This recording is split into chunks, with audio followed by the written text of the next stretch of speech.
All right. Thanks very much for joining us on BMX Ultra, Colin. I've been wanting to get you on for quite a while. Been a big fan of all the transit DVDs over the years, and also Rail The Berm. So thanks very much for coming along. Oh, no problem, man. Anytime. So I guess what I really wanted to do is find out a lot more about Colin Stiles. Any chat we've ever had's really been about BMX at that specific time, and maybe what's going on in the industry. But what got you into the sport right at the very start of your BMX career? What got me into the sport? That's kind of a good question. It was something I kind of always wanted to race BMX. Seemed like a cool thing. The movie Rad had a lot of influence early on, but I lived in Melbourne, Florida, not Melbourne, Australia, but I lived in actually Satellite Beach, but across the road from Melbourne. And my local track at that time was Orlando, and it was an hour and a half from my house. And so it was kind of hard for me to get into BMX if there's no local track. But we had like a local practice track. Today people call those trails or pump tracks, but back then we called it a practice track. And this guy Tony Sanaka, I'm sure you probably heard of him. He raced for Mosh and Schwinn back in the day. He was kind of the local legend, and he built the practice track, and that's how I got into the sport of BMX, word of mouth. And I met him out of the practice track. He didn't kick my ass. The rumor was always with the local neighborhood kids that if you went out there, he'd beat you up. But that was just kind of a scare tactic so kids didn't mess with his jumps. And then he befriended me. He didn't push me away. And then he's like, hey, there's a national next weekend in Orlando. And that happened to be my birthday.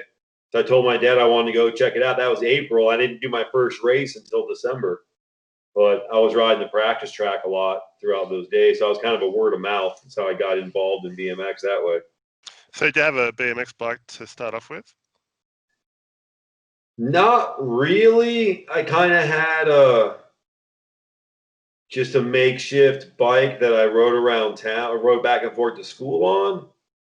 Now I was riding my bike to school from second grade, and I was like 13, about to turn 14. And of course, we did what you did back then. Is Tony had a bunch of bikes, so he sold me his old Haro with red line 3-piece cranks for like $300. So that's what I got for my birthday. So that's kind of what I started on as far as that goes. But it was word of mouth through Tony, and then it was a hand me down bike through Tony. It was my beginnings there.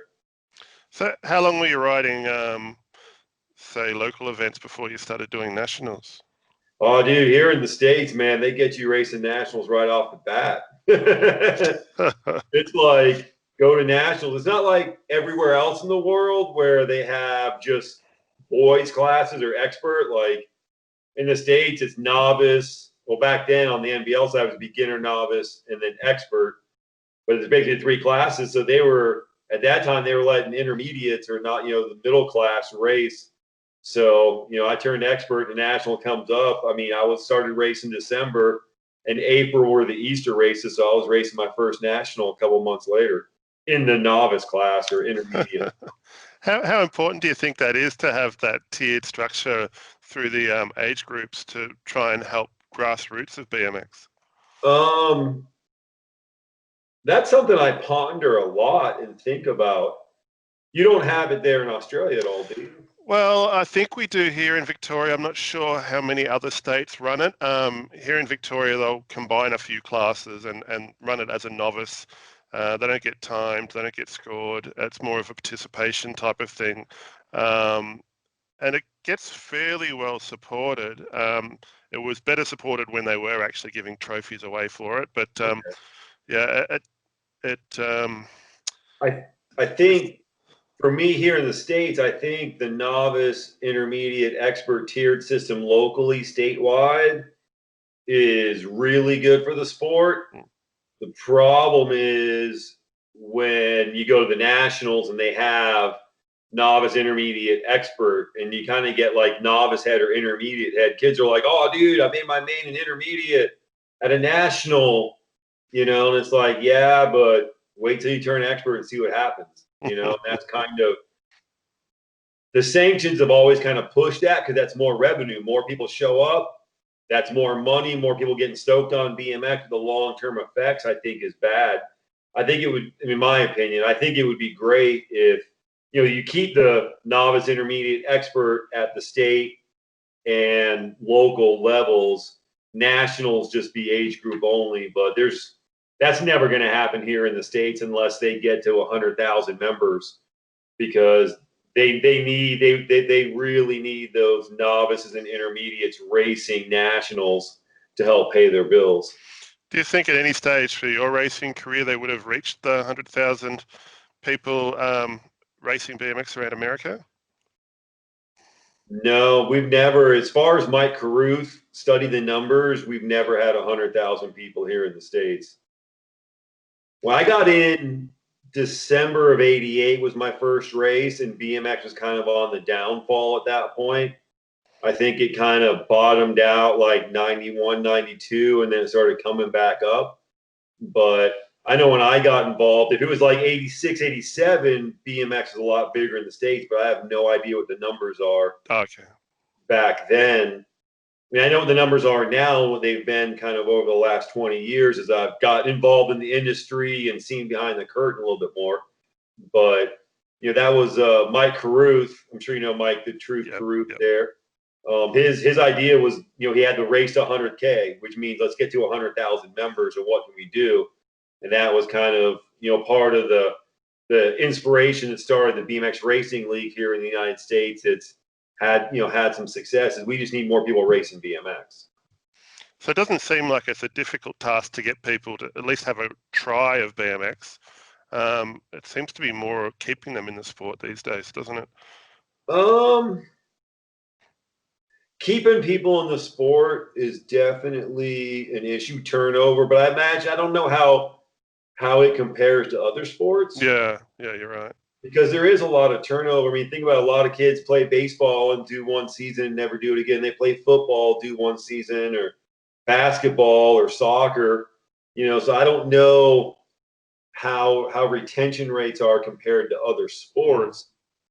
Getting people in the sport is still an issue.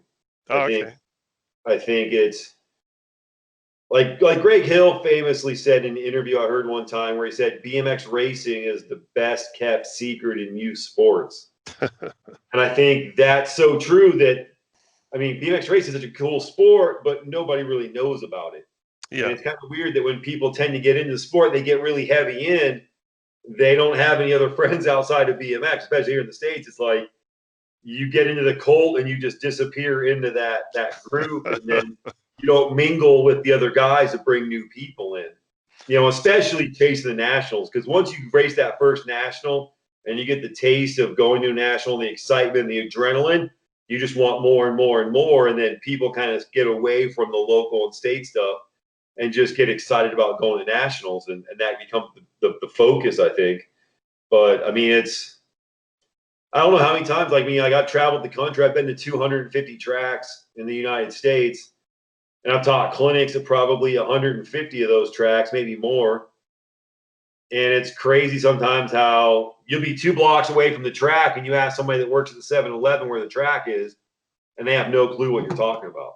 It's a similar problem here. Location for BMX tracks is some of the most undesirable areas, normally close to, say, sewage treatment plants and that sort of thing. So, there couldn't be any worse position, no mainstream traffic driving past or anything like that. Right. Where you'd have, football stadiums and football ovals off major roads that people drive past all the time. But I think it's always been an issue for BMX. You just brought up a good point there. The other day I saw on Facebook, somebody took a picture of Okehely BMX in West Palm Beach, Florida. And it was funny because I saw the picture, I knew it was Okehely, and I knew he took the picture on the Florida Turnpike, which is like a main toll road that goes from like Orlando down to Miami. And the track is right there, that anybody driving down the Turnpike, they see that track. And that's one of the biggest tracks in the country. And I think it's the visibility aspect of it. Looking at, ABA history, there was Orange Y BMX, which I'm sure, you've probably been to before, but you at least know about Orange Y. Rest in peace, they closed down. But one reason why Orange Y was such a heavily attended track is because it was right next to like the 405 freeway or one of those freeways in SoCal. And, you'd have 10 lanes of parking lot, 10 lanes of interstate driving 10 miles an hour in the evening when the track's running, and everybody saw the track. So that's an interesting point of, having a track in a place where people drive by and see it all the time. Yeah, I'm sure that being right next to a freeway is kind of undesirable for residential space as well. So it'd be a good place to put a lot of BMX tracks. Lots of freeways here around Melbourne as well that have vacant lots near them, and you never expect to see a house built there. Going back to the tiered structure and back to your racing, how long did it take you to progress from the novice level through to expert? I started racing novice. My first race was December of '88, and I turned expert the following August, which was kind of interesting because I turned expert like 2 weeks before the NBL Grands. And I was like, screw it, I'll go to the Grands. I could probably, make a semi and expert, no big deal. I was 15 at the time, thinking like, oh, dude, like I made mains and intermediate. I should be okay going into expert, or at least do halfway decent. And that was an interesting experience. And in fact, getting into staging. So I was in Moto 56, and I roll up into staging. There's a guy in the staging, my staging lane, full factory Robinson gear, looked like a football linebacker. And I was like, hey, what moto you in? He goes 56. I'm like, oh crap, that's my moto. Turned out to be Danny Nelson. If you've ever heard of him. So that was, Danny Nelson was in my moto, and I remember I read the moto sheets, and back then we had 8-man motos at the Grands NBL, and I recognized one name on the sheet, Jody Leavesbach. He was like a national 40. I'm like, okay, I figure he'll probably win. Maybe I'll get second behind him. I had no clue who Dustin Gordon was, who was like national number 6 in our age group, and then Danny Nelson, and then Jimmy Levan was in my moto. I actually ended up pimping him for 7th place the second turn. Oh, that's interesting just sidebar there with Danny Nelson on one side in my moto, and then Jimmy Levan on the other side, in that moto. But it was a quick wake up call. I remember going in the first turn, I was battling for like 5th, and I got stuck a little high in the first turn, and 2 guys went by me. I'm in 7th just like that. It was like, whoa, wait a second, like, how those guys get by me so fast? Like, that stuff doesn't happen in intermediate. Yeah. I kind of learned real quick that expert's a whole new ball game. So you started racing A Pro, a fair bit after that? Yeah. So I started basically 89, 88, 89, the end there, and I turned A Pro October of '94. So that had been like 5 years. Yeah, a little over 5 years. I went to A Pro. I probably wasn't ready for A Pro, but I was 20 years old. Screw it. Let's go. Let's make something happen. So you would have been studying to be a teacher about the same time, though, wouldn't you? Yeah, I was going to college. Trying to think. I know I took a year off in '95. So I went to college 93, 94. Took 95 off, then went back, and I graduated in '98. And so would that make things difficult with training and everything else and trying to focus on your racing? Yeah, maybe. I mean, colleges can be definitely senior year was tough when I'm doing my student teaching. I was actually, I was doing like 4 classes student teaching, and then taking like that was just busy. School teacher. Everybody's like, oh, dude, race, you should just keep teaching school and ride BMX and all this and that. I'm like, you don't realize how much school teachers work. I mean, it's especially your first 3 or 4 years on the job, it's a 70 to 80 hour a week job. I mean, it never ends. You're there, you're planning, you're grading papers, you're catching up on stuff, you're trying to go to sleep. You're always thinking about next day's lessons and all that kind of stuff. I mean, I was so busy my senior year. The only time I rode my bike is when I went to some nationals here and there. But I mean, my biggest issue with training was a commitment factor, maybe having somebody with me to push me. And then kind of like my location again, like if by the time I was in college, halfway through college, they opened the 2 tracks up that were like, one was 40 minutes, the other one was 50 minutes. So that helped in being able to get to the track and ride more. But just having a support structure, I think maybe I lived somewhere else, that would have helped, but I wouldn't have been able to go to college at the time. So it's juggling all that. I think if I would have been more motivated and maybe had more support or other people around to kind of push me, I think I could have managed it, except for my senior year, doing the student teaching. I think when I first met you, it was 2000. It might have been at South Park. You were racing a pro. I think you were on a Claiborne at the time. It seemed like all of the independent A-Pro riders were on Claibornes there. I remember talking to you about the teaching side of things, and you said you were enjoying more the coaching, and you were traveling around quite a bit with the coaching. Did you ever become a full-time teacher, or was it always about BMX and the coaching? It was always BMX. Like I said, when I did my student, because basically student teaching is like an internship. So I had to do 2 semesters, 10 weeks. And 10 weeks I was in charge of 2 classes. And then the other 10 weeks, second semester, I was supposed to be in charge of 4 classes. But they lost one of the teachers at the school. So I ended up having to take over the 7th grade class. And I taught the last 10 weeks of that 7th grade class. So that was a little bit different. But after that, like, I'm graduated, got my degree. I'm going to go pursue BMX and use my teaching degree as a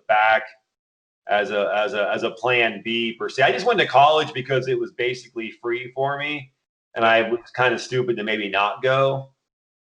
But I don't know if. I mean, I didn't really get much value out of the degree except learning how to teach BMX clinics. As far as that goes, a lot of stuff transferred over, basic teaching techniques and stuff like that. And I think that's one reason my clinics were different than a lot of other people's clinics, is because, I started with this guy, Jeff Dean. I'm sure you probably remember him. Yeah. He would come up with a lot of good ideas on the clinics. I would be like, nope, this is right, this is wrong.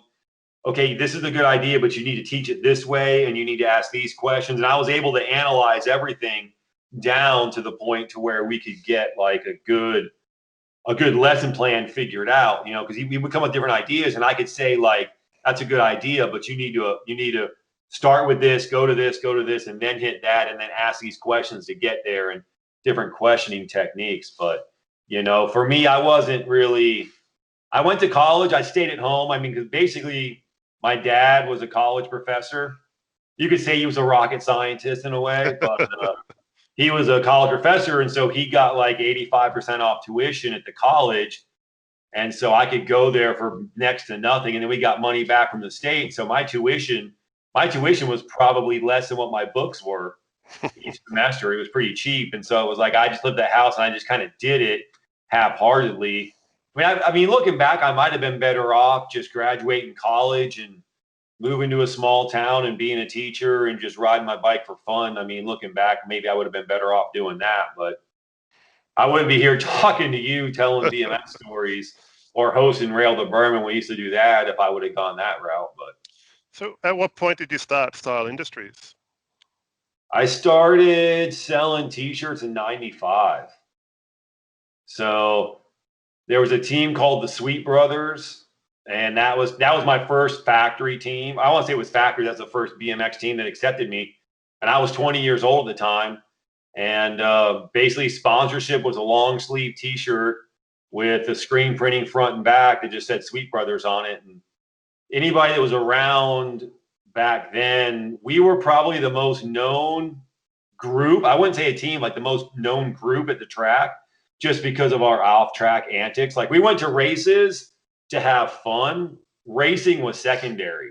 And so there was a group of like 4 or 5 of us, 6 of us, and we just went out there and just had fun, whether it was scrapping for change or getting on the megaphone and messing with people or just anything to have fun while we were at the races. And after 94, those dudes were all kind of burnt and they were done. And then I go to a few races and it's just me.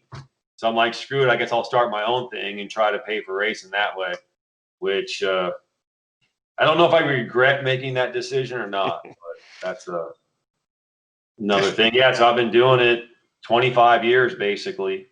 You're still doing it now? Yeah, right now it's just a side hustle. I think that was my problem before, is I tried to make it my full time, and it's BMX is hard to make any money at. Extremely hard to make any sort of positive business. I think now it's just I go to races, sell some stuff, do state races here and there, and then kind of use that as a way to get out and ride some different trails or bike parks around, and kind of still stay involved. When I was, hosting Rail The Berm, it was good because I'd be out there and collecting info and talking to different people that helped out for the show and kind of being out there. But now it's just a side hustle. So if it makes money, it makes money. If it doesn't, it doesn't. Just delivering the smiles for Amazon pays my bills. I don't have to stress about it. And that's the other thing too, is when you're trying to make it your full time and you're at a race and you're like, oh, dude, man, like I need to sell a few more shirts. I got gas money to make it home. And then you get home and you can't have a regular job when you're going to the races all the time. Because who's going to hire you when it's like, oh, dude, I need this weekend off. I need that weekend off. I need all summer off. I need this. I need that. So it's kind of hard to find the day job and still tour and travel and do all that BMX stuff. So it's, now it's just a side hustle. If I can't make it to a race, I can't make it to a race. Like we had Arizona State Finals last weekend. And then the weekend before that, 2 weeks before that, we were down in San Diego BMX. Tyler Brown just took over what used to be Kearney Moto Park, totally facelift the whole track, got a good scene going on there down at San Diego. And in 2 weeks, not this weekend, but next weekend, Nevada State Championships on a Saturday.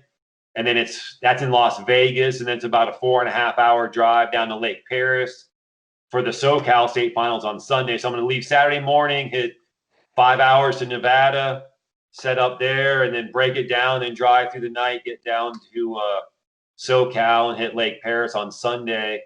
And I'm going to take Monday off and go ride some trails and have some fun. Oh, So, nice. That's kind of the plan there. And then that's kind of the end of the season for state racing. And then things will probably start back up in January, February, depending on, what state you're going to and different stuff like that. But just get out there and sell some stuff and keep it going. So do you have like an online presence with the Stile Industries stuff? Not really. I'm looking at maybe getting a website. I thought about doing the website, and people are like, oh, just do the website and throw it up. But you don't realize it's like I got probably 5, 6 different T-shirt designs I sell. I do different colors on them. And then, that's one thing at the race, I have my stock there. So it's like, okay, what size shirt you wear? You're small? Well, this is what I got on small. If you really like a different design, if I got it on medium, you can see if a medium will work for you, Whereas online, people come up and you got to have all that stuff filled in. If they order and I don't have it, then, just figuring all that out. Like with my hats, I got so many different color schemes I do with the hats that getting the online presence, I'd probably have 200 different SKUs in there between, you small this shirt, you small that shirt, you small pink, you small, flow yellow. And then on the hats, I do a lot of different color schemes. I'm always changing it up. So at the races, it works because people can kind of pick different colors. But I've got one of these hats, one of that hat, one of that hat. I probably have 50 different hats technically if I put them on the website, Yeah. Put on top of all that. And I don't know. I mean, maybe I know 98, 99, I was really trying to get like some online shopping stuff, website stuff done back then.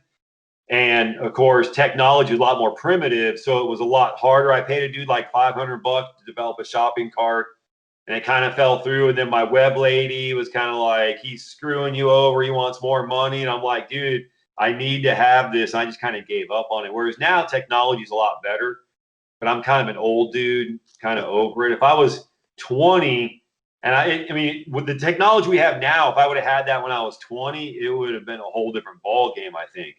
And I could have had a much better chance. But it's like one of those things, like, do I want to put all this time and effort into developing it? And if I sell like $200 a month, is it worth doing? Yeah. If somebody can't get to you to buy a T-shirt, is there a way they can get in touch with you and organize it, say through Facebook? Yeah, I mean, just get with me on Facebook. I keep saying I need to get the site going. In fact, your friend Danny, Oh, Called me yeah. up. I just shipped off 22 DVDs yesterday or the day before. Some of the old Transit box sets. It's it's like usually like I actually sent some stuff out last weekend because I took some pictures and some old friends were like, "Hey, what about this hat?" And I'm like, "Well, I got this one," and he's like, "Oh, well, I don't like flat bill, so let me pick these two." So it's like I'm just kind of taking pictures of what he likes, Yeah. what he thinks he likes, and then tell me what you want. So I sent some stuff out that way, but yeah, it's it's not as simple as saying, "Oh, just put up a site." It's like, no, like again, I got the NBA logo. I do youth extra small all the way to 3X on it. I got this should logo, from Boom Boom. I got all these different color hats. I got flat bill hats. I got snapback hats. I got mesh snapback, curved bill snapback. I got flex fit, curved bill, flex fit, flat bill on a bunch of different colors. So it's like I kind of like if someone's interested, I'll just take a picture, but I don't know. One of these days, I'll get off my ass and just do it online and see what happens and see if I sell more than $200 a month. Do you move much in the way of transit DVDs these days? It's slowed down a lot. It's funny too because sometimes I'm at the track and parents are like, "I don't even have a DVD player anymore." I'm like, "Well, I'm sure you probably have an Xbox or a PlayStation. You can always put it in there." I mean, they still move here and there. It's not a whole bunch. It's usually right now it's somebody that was a transit fan from 15 years ago and they've lost all their DVDs through the years and they just want the box set, Yeah. or they still have 3 or 4 and they want to complete the set or something like that. But it's harder to get new people onto it because they don't understand it. Maybe if I had had a TV VCR with me or something or a DVD player and was playing it at the races, that would definitely drive up I think sales, but that's one more thing to pack in the car. It's one more thing that's going to get dusty. And then if I get to the track, am I going to have a power source or do I got to bring a power source and plug it in and all that? I mean, I could do a laptop and have the battery charged, but what happens when somebody spills Coke on the laptop and, blows it up, or how good is the picture going to look? I know back in the day when you were doing the tours and we were doing transit full time, we always had the TV out playing, and that's really the best way to sell the DVDs is to play the videos. Yeah, yeah. Because people see the videos and they get stoked. So what was it that got you started on transit? This guy Barry Page owned the company, and I had done a How to Race DVD with him, and it was funny because when he had a skate park in Nashville, Tennessee, and then he did like a video zine.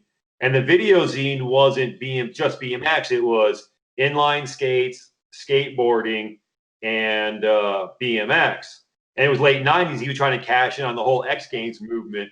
So the name of his skate park was called XXX Sports or Triple X Sports. And each X was one X was inline, one X was skateboarding, and one X was bikes. And then off of that, he started Triple X TV. Well, you can imagine trying to sell a VHS tape that says XXX TV. Yeah. Parents are going to be like, "Is this porn?" It's like trying to explain to people like, no, it's the 3X's, the 3 Extreme Sports, And then he later decided, I think, or I'm assuming he probably figured out, and then he just came up with transit, and he just focused on BMX because he was a racer himself. He did skate some when he was younger too, though. But so he just decided to focus on that. And at that point, props in the late '90s quit covering races. So props was just full freestyle. They didn't have any racing on it. And so Barry was like, "Well, there's kind of a hole there. I'll still do the freestyle, but I'm going to throw in the racing aspect of it."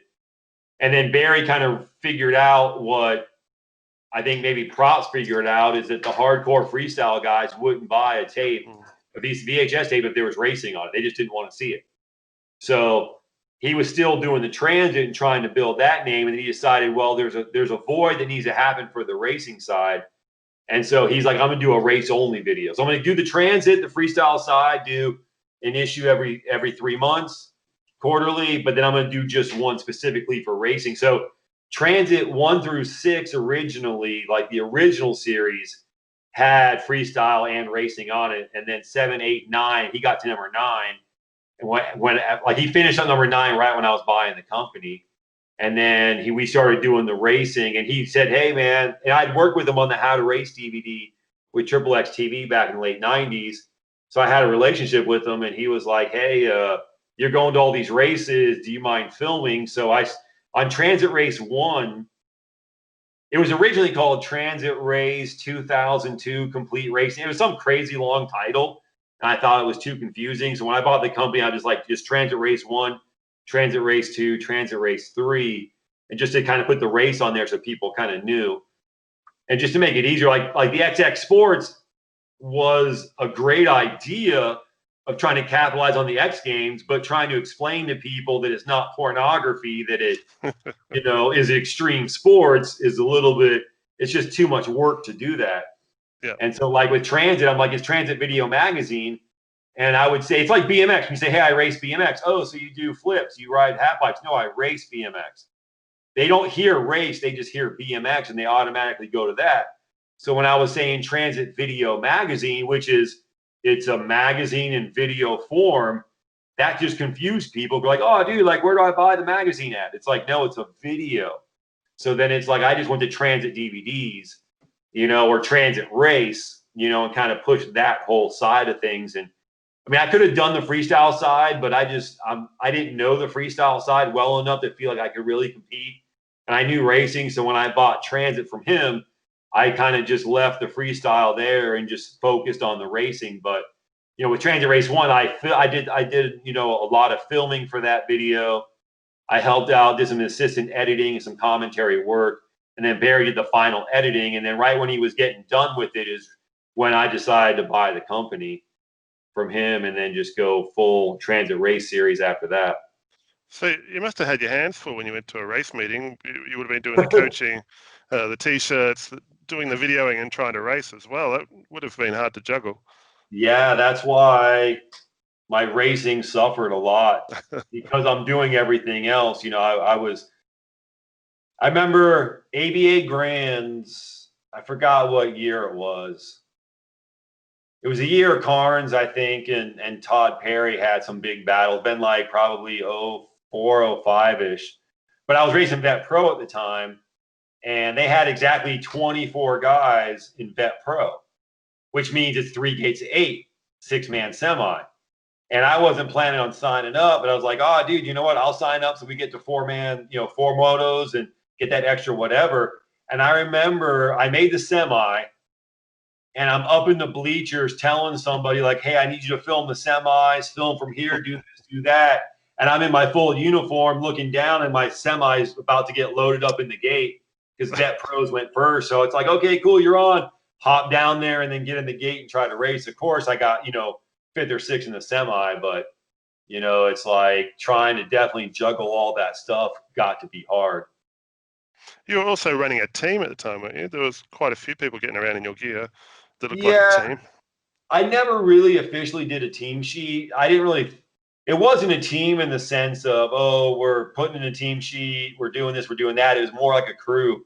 I just kind of sponsored guys and like to hang out, kids that could ride good, that I thought promoted well and did whatever. So it's like, so it was more just, it wasn't like I had to, I was trying to help them out with racing and do whatever and give them tips like, hey, you need to hit this jump this way, or you made a mistake in that turn, fix it. So I had to watch and do that, but we weren't worried about putting in a team sheet or anything like that. But yeah, so managing the team, shooting videos, finding time to teach clinics, talking to track operators, trying to set stuff up, trying to sell a little bit of T-shirts to help pay for everything, just a little bit of everything on that. So definitely, and then race here and there when I could. There was a guy who used to help you out a bit, Travis something, wasn't it? Justin Travis. Justin Travis. Is he the same guy that works for USA BMX and does the interviews at the Grands? Okay, cool. Yeah, he lived with me for about 2 years, and then when I got married, I moved out to Arizona. He stayed in Florida for a little bit and moved to Ohio, got working for the NBL. And he ran summer tour with me from 03 probably to 07. So I think he did 3 or 4 years of summer tour, still doing something. He would drive the limo. Like at that time, I kind of split off into 2 crews. And so I had the van, he had the limo. So we actually had 2 crews on the road. So Justin was heading a crew, and then I was heading a crew, and we would, every now and then we'd be at the same national, like maybe Rockford, we'd both be at the same national. But back then there were still 2 sanctions in the U.S. So it was like, You go to the NBL National, I'll go to the ABA National, and we'll get more exposure for the company, you know, and then we'll hit more track. We were able to hit like 80 tracks over the summer because he did 40 and I did 40 for teaching clinics, you know. I've got a vague memory of seeing the Stile Industries limo doing burnouts somewhere. That was on a transit video. That was Okay. Justin Drive, and it was funny. We were at the Grands, and we're packing up at the end of the day. So that whole area that we were doing the donuts on is usually full of pits. But it was late Sunday, and everybody had bolted out, and a few of us were still going. And Justin was like, "Dude, I think I could probably get this thing to spin." And went over and talked to Shannon Gillette, and I'm like, "Hey, dude, would it be okay if we did some donuts?" He's like, "I'd rather ask for permission or forgiveness than permission." So we just got the quick little shot of it, and then some of the local, or you know, some of the security got a little upset, and we were able to kind of skimp her out of there. But that was kind of a cool little shot doing donuts after the Grands one year. Oh gosh, And then so we talked about that limo. Is Justin was driving it, and it was kind of on his last leg. He was just pushing it through, and it was finally like, okay, it's done. Call a junkyard. They called the junkyard to come haul it off, and that's when scrap metal was at its highest, and we got like $600 scrap for the limo. They gave us like $550. Like it was pretty high for, you know, junk in a car. And he said when the guy got there, he tried starting it up and it wouldn't start. So I think it was like the perfect time that, okay, limo, you run your course. Time to put you out the pasture. Did the van get the same kind of life? Yeah, the van. Funny thing, well, which van are we talking about? I guess because BMX for me, like my hardcore BMX years when I was really touring hard from '98 through 2012, any vehicle I owned, I put 50,000 miles a year on, which would be what, 80, 90 kilometers or 80 or 90,000 kilometers a year. Yep.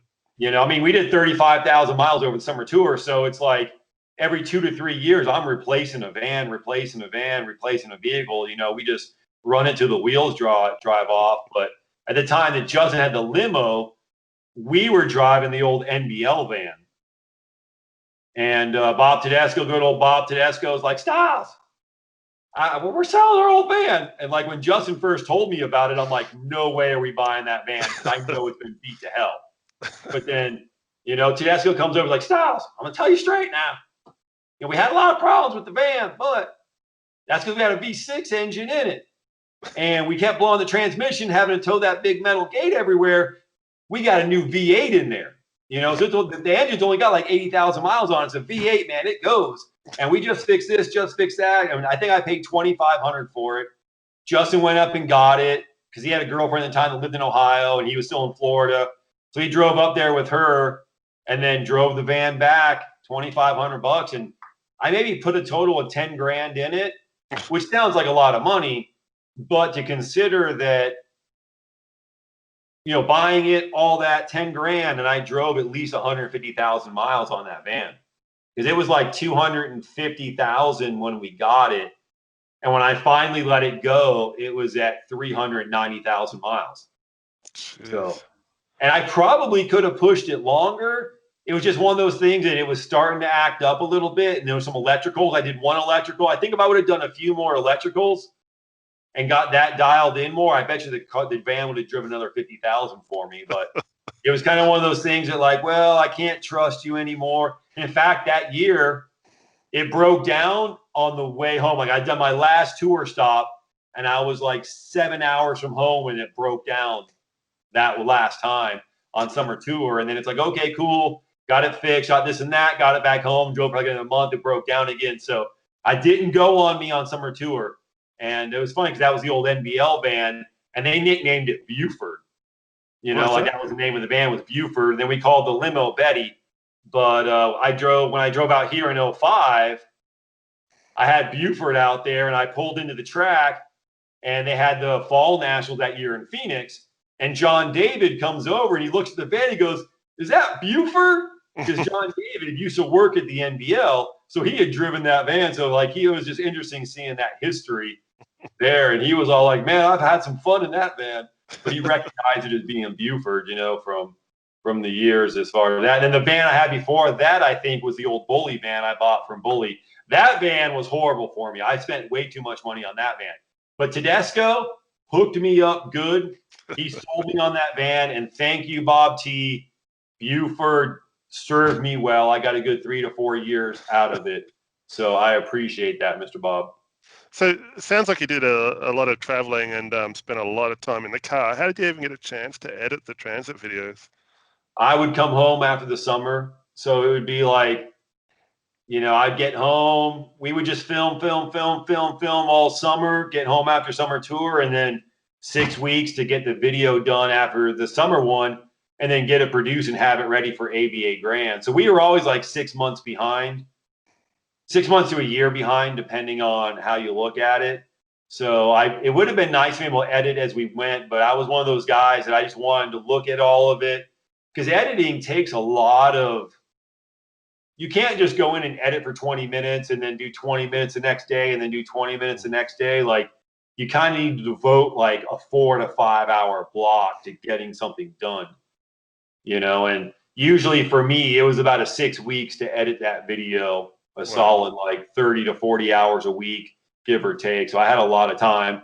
And, the first 2 weeks of that was just collecting all the footage, because you got to download. And nowadays, I could just mark the video clips I wanted as I went along. Because sometimes you video like, oh, yeah, that's a good clip, mark it.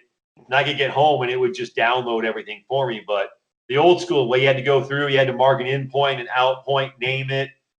And then you had to go to the next one, go to the next one, go to the next one. Then you capture it all.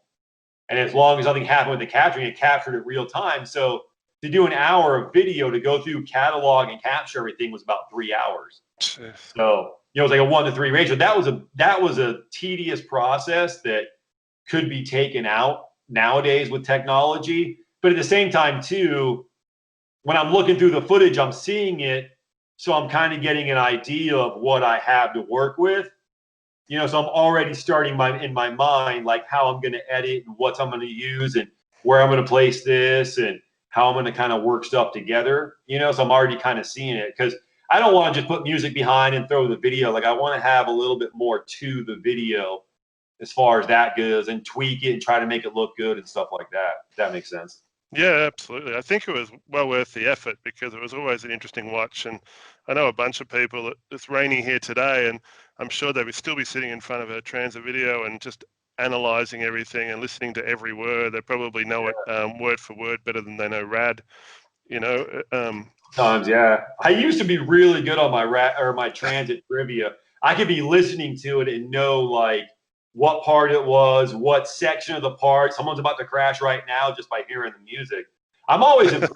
I was always surprised though. Like on Rail The Berm, we had a lot of Australian guests come on the show, and so many of those pros were like, "Yeah, man, I grew up watching transit." It was always kind of cool that, like it seemed like Willoughby like loved transit. Like all the Australian pros that have come over seemed like they all just grew up watching transit. I didn't sell that many transits to Australia.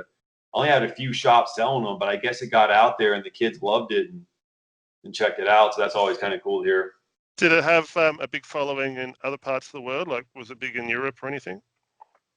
I think it could have been bigger in Europe. I had one European distributor, and I don't know if he was really doing a good job or not. It's hard to know. Like, if I would have been there, I would have had a better vibe. I know South America, it did pretty well, but they weren't buying my copies. They were all buying bootleg copies. No. Because Javier Colombo, he was going down to South America back when he was still AA, and he was like, "Hey, man, can I get some DVDs from you? I'll try to sell them down there." I'm like, "Cool, here you go. See what happens." He sold like one. He was like, "Dude, some dude was selling them for $5 a piece." They were just bootleg copies, they'd buy them from here. So South America, thanks a lot. I appreciate you not supporting the business. Maybe if you guys would have bought that extra 300 DVDs, I could have kept doing it, I could have gotten to Europe. It's just a risk, how much money does it cost to go to Europe and get there and film and then try to work and then get through everything, and is it going to be worth it, And then I'm going to be missing races in the States, in summertime. That's my time I'm filming. That's when we do summer tour. That's how I could afford to do transit. Was I didn't have to pay for travel for the summer nationals because we were on the road teaching clinics everywhere. So the clinics paid for us to be at all the races, you know, and so I could film and, you know, and then we're selling t-shirts, teaching clinics, shooting footage, selling DVDs. So it's like all that together helped subsidize to where I didn't have to, because if I had to fly to every race or travel just to those races and just film that and come home, I couldn't have afforded to do it. But I was able to kind of keep my travel expense down by traveling all summer and selling stuff and moving stuff. Like I said, we were at 100 tracks over the summer. And while we're there, TV's playing, we're selling transits, we're selling t-shirts. And that's how we moved a lot of transit stuff, was just being at 100 tracks a year, either locally, statewide, national wise, all that, you know. And we really weren't paying to be there per se, because we're teaching clinics to get from one stop to the next. What was your favorite interview on transit? Stumpfhauser. He was the second guy I interviewed.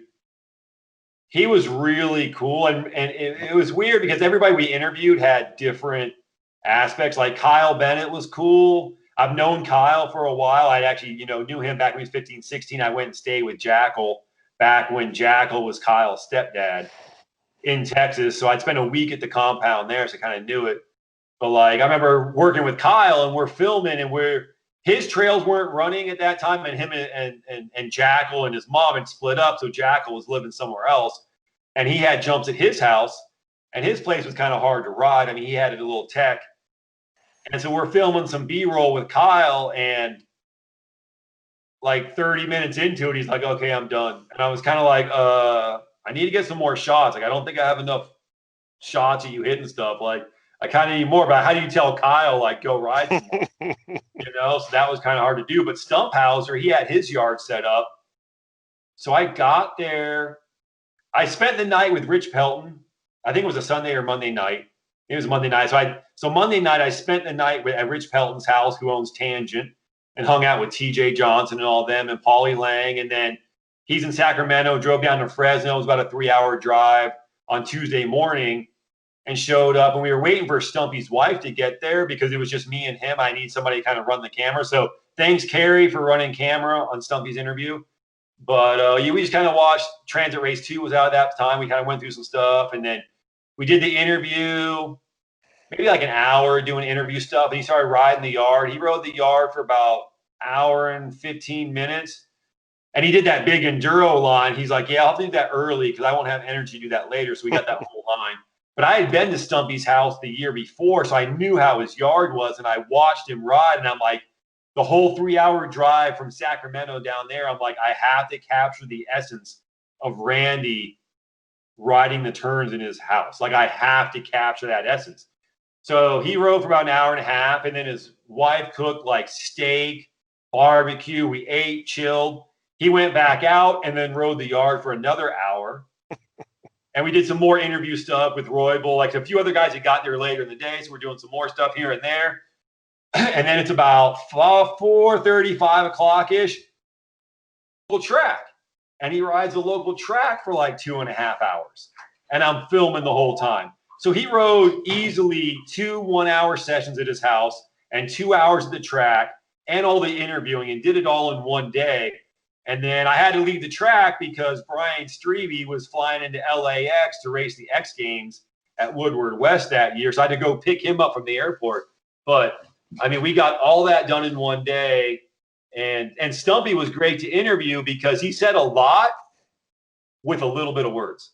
Yeah. Like, some guys are long. Like me, I keep talking over and this and that. Stumpy, when you ask him a question, he would be like, boom, boom, boom, boom, boom. Solid answer, 20 seconds long. Ask him another question, boom, boom, boom. Solid answer, 15 seconds long. It was all quick, you know, answers, and everything was good. And then his yard was riding good, and him riding the yard is just incredible. I mean, I'm sure you probably watched Transit Race 3 and how he just rode his yard. It was just, it was insane. And so that was a fun one to bring out. And what was really awesome about Stumpy's interview is after the video came out, Randy said that he had more positive response off of his video part than everything else he's done combined. Wow. Like, he has people coming up and talking to him like, dude, I saw your video part. that was cool, man. I listened to what you had to say. It was awesome. So we were able to actually show his personality, because if you know Randy, he's kind of a quiet guy. Like, he says a lot he says very profound things, but he doesn't talk a lot.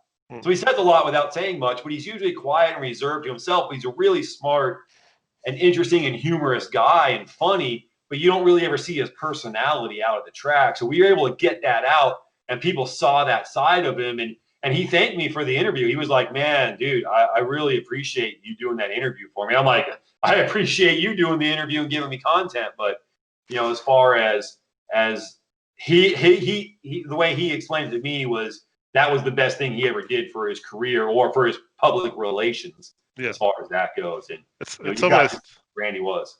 It's almost ironic that he went on to become a teacher. Yeah. I mean, his wife was a teacher.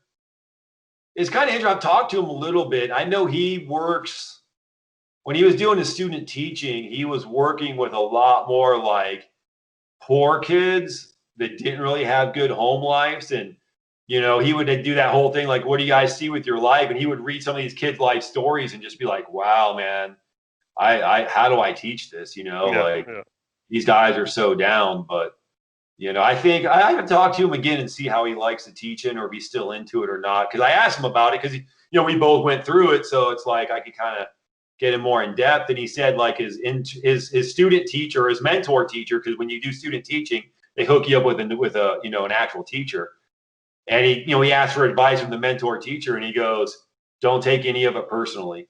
Like, don't take it like, you're going to see crap with these kids. You're going to deal with crap. You're going to know they have crappy home lives. Some will have good home lives, but just don't take it personally, and just do your best. Just do your best to get through the kids and just leave it at that. But don't get too involved, I guess, is what he said. So with all that filming at Stumpy's place, did you get to ride his track at all? I tried to ride his track. It's interesting. When you roll up to it, you look at it. He had a lot of small stuff. Well, it was like, you know, low, like curbs. Like, it didn't really look that tough. And then you try to ride it, and it was like really hard to ride. And you don't realize, like, okay, cool, maybe I'm off. And then you watch other people. Like the day we were filming with them, Lance McGuire was out there, who was a AA pro, and you watch Stumpy ride the track and you watch Lance ride the track, and it's just night and day different. You would think that Lance was an intermediate, you know, compared to Randy when they were both AA pros. I mean, his yard was super technical. The year I filmed with him, I didn't try to ride anything, but the year before I was there, and I tried riding stuff, and I'm like, man. And then what usually happens is people are trying to ride, they're just failing everywhere and nothing goes good. And then Randy shows up, like, you know, he came back from church and we were there after like a state race, and he kind of got in later and people were kind of already riding. And then Randy starts riding. And then after about 30 minutes of Randy riding, everybody else stops and just watches him ride. He was so good. But yeah, his place, if you looked at it, you wouldn't have thought it was that tough, but then you try to ride it and it was like, wow. It was pretty tech. And Stumpy was one of the most underrated skills riders out there. His skills were phenomenal. You never really saw it, but that dude knew how to ride a bike. Yeah. So what was it that made you decide to pull the pin on Transit in the end? Money. Yeah.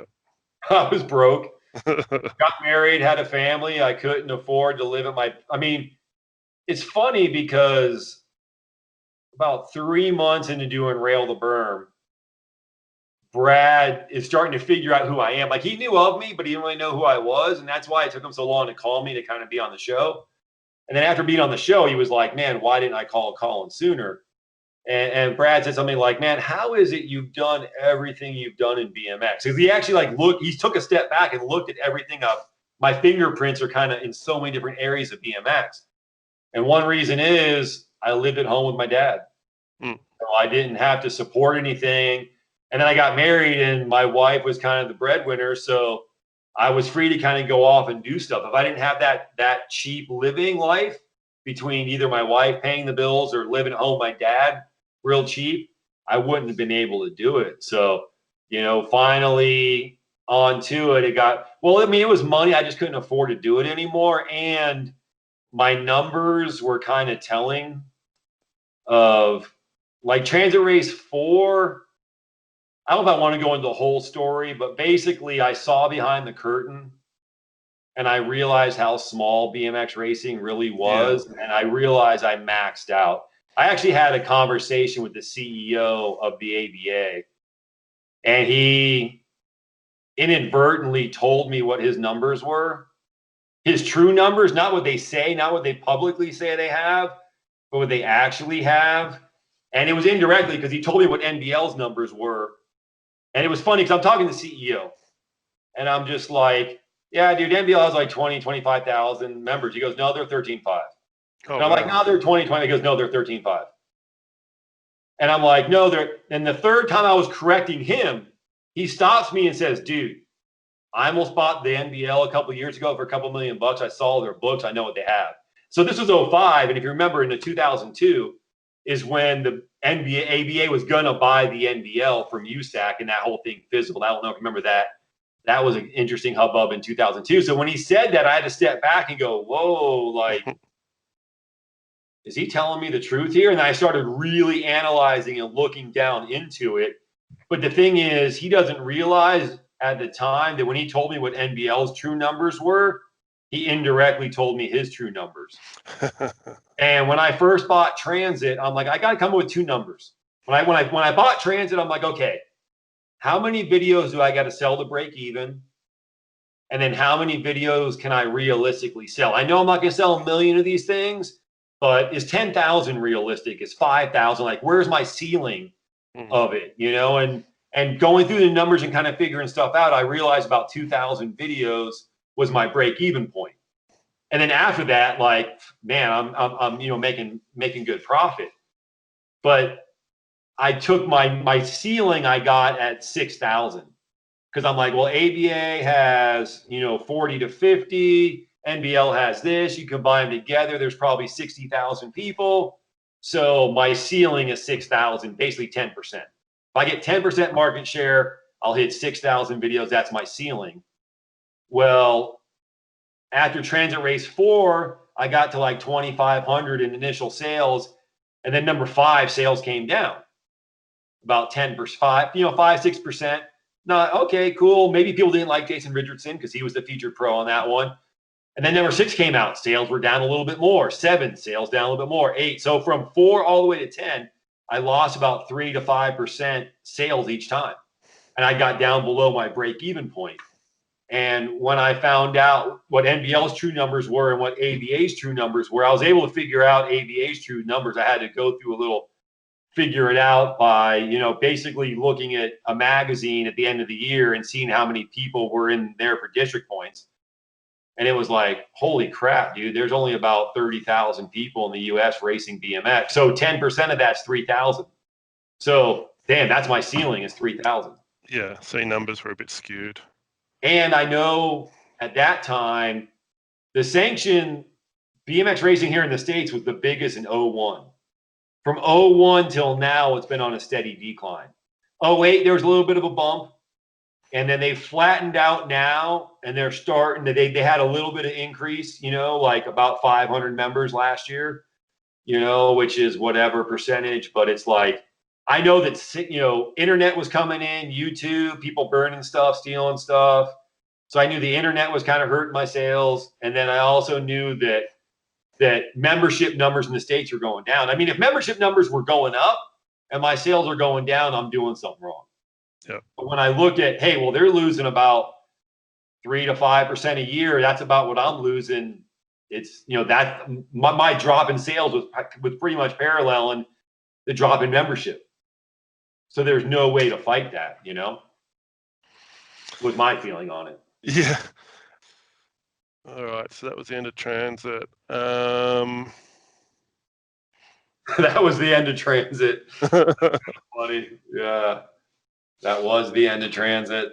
It's funny how long it took for people to actually come to terms with the end of Transit here.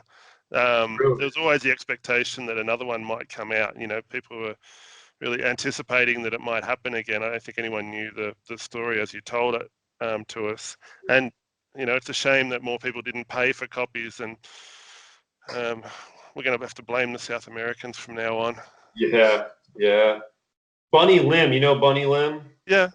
Yeah, he would always buy from me. I always get a call at weird time in the morning, like, hey Colin, this is Bunny. I need some more transits. Send them out. Do 20 because you can fit that in the.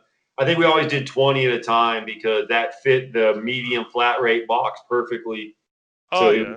we would always he had the exporting stuff down. He's always like, make sure you tell them they're only like $3 a piece for For import taxes. I'm like, hell yeah, man, BMX, let's save that money. trying to think who I bought mine from. Oh, actually, I think I got most of mine when I was in the States. Yeah, But there were a yeah. few people out here that had them. Who else distributed them here? Bunny's the only guy I remember. I mean, it's been 10, 15 years. It's been about 15 years since I last did a transit. Oh, wow. You don't, 05, 06 was kind of like my last time doing it. Hold on, let me see. 3, 5, so 2003. 2004 was 5, 7 would have been 5, 9. So maybe 2000, like 13, 14 years. I think 06 was kind of my last racing on it. Transit Race 10 had some 06 coverage on it. And I was actually going to stop it at 8, but naively I kept going because I thought maybe, and this is a total pipe dream, but I was like, maybe people at NBC are wanting some people that know BMX racing to help with the Olympics. yeah, yeah, And how you film and cover the Olympics. yeah. And I kind of naively thought that maybe they would knock on my door and say, hey, could you do some consulting work? Because I wish I could have. I totally wish I could have. Especially like that came too with Transit Race 3. Right after I got done doing Stumpy's interview, I went down to Woodward West and they filmed the X Games 2003. That was the last year they did downhill. And I was allowed to film practice, but I wasn't allowed to film the race. And they had a video camera up in the pit up top. And they were just showing stuff they were shooting. Everybody's like, man, this looks good. And all the pros are stoked on it. And then when it came out on TV, it was edited horribly, filmed not well, and all this kind of stuff. And all the pros that were there were bummed when they watched it on TV. And then, 6 months later, I put Transit Race 3 out, and I just have my behind the scenes footage. And all the pros that were there were like, Colin, you did such a better job of showing what the track looked like and how it looked. He's like, you kicked basically ESPN's ass as far as how it looked. And I think that's one thing with Transit is, to be honest, I wasn't a great racer. So I didn't make a lot of main events, but I loved BMX. So I watched a lot of main events. So I would always, when main events were coming up, I usually didn't make it. So I'm on the fence watching it. I'm always finding the best spot to watch from, and I'm always looking for those good angles and seeing all these little details that other people miss or might not see. I think that helped with filming Transit is I was able to get those angles. And that's one thing that made Transit different than a lot of other people shooting videos was the angles I shot and the just the angles and how I showed it and zoomed in, zoomed out, knowing what to follow, what to do, whatever. Like some people were talking about it recently, and I was like, I thought about doing kind of a best of Transit after number 10 maybe, and kind of doing like that. And part of that, I was going to do the top 10 races in Transit history. And then number 1 would have been Bubba Harris, 2004 AVA Grands winning his first title. And I don't know if it would have been the semi would have been 4, and then the main, one man would have been 3, or if it's just that whole episode.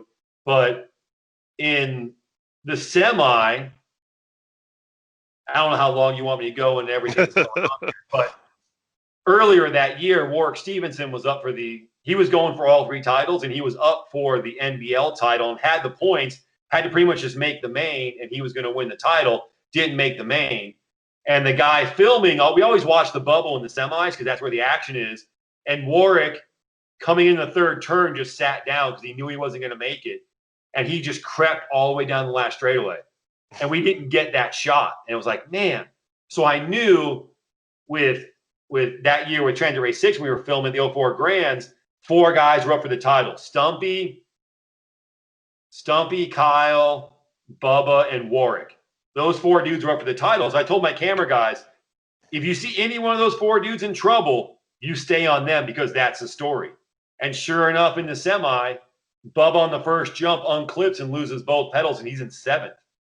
And I'm filming him in 7th. And because I had the first straight, second straight, and then Justin was filming, Justin Travis, you mentioned earlier, he was filming the end of the 3rd straightaway. So we're filming 7th place. And you see Bubba go from 7th to 5th to 4th to 3rd to 2nd, all the way up, missing the crash and making the main. And you hear the crowd cheering, but we were able to show that on transit because we filmed it.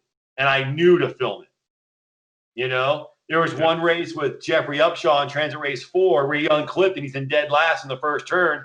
And I could see him coming back. And you can hear me on the camera, like, because Z-Man was filming for me. I'm a camera guy. And I'm there. I'm like, follow Upshaw. Because I had a feeling. And sure enough, Jeff came back all the way to win the main event. So you got to kind of know sometimes what to follow. You know, we had Transit Race 5. There's this one girl, Rachel Smith, who was jumping the pro section at Louisville. And NBL, they had Super Girls, which was 16 and over, but they also did a 14 over Girls Open.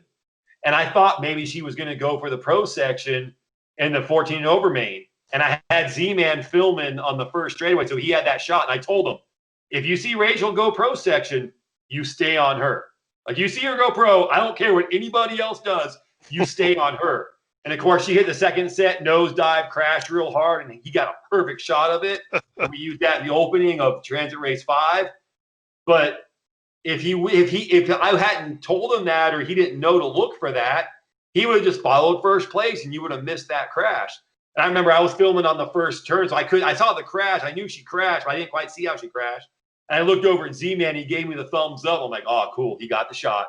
That's the money shot. So you got to be able to get that stuff. And that's the thing, like, I mean, the Rio main event for the men, probably one of the most exciting, action-packed BMX races that's ever gone down in history. And the video angles didn't really show anything that happened. The replay coverage sucked. The announcing was piss poor. You know, like, I wish I could have been behind the scenes right there and had Mike Redmond commentating it. And just been like, okay, Mike, we're going to show this on the first straightaway. We're going to show this here. We're going to show the push at the line. We're going to show this. We're going to show what happened to Nick Long in that second turn.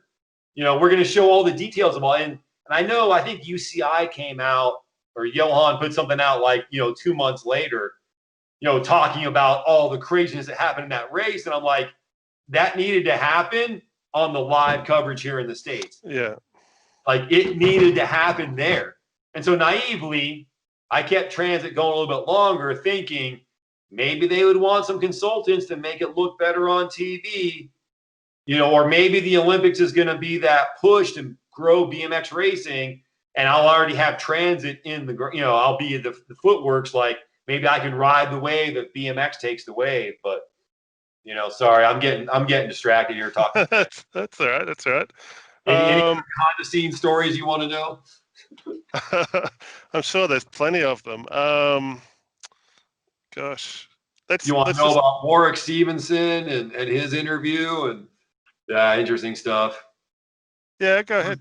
Tell us. It was funny, like, Warwick, because Australian, you guys speak English, we speak English, we have different terms.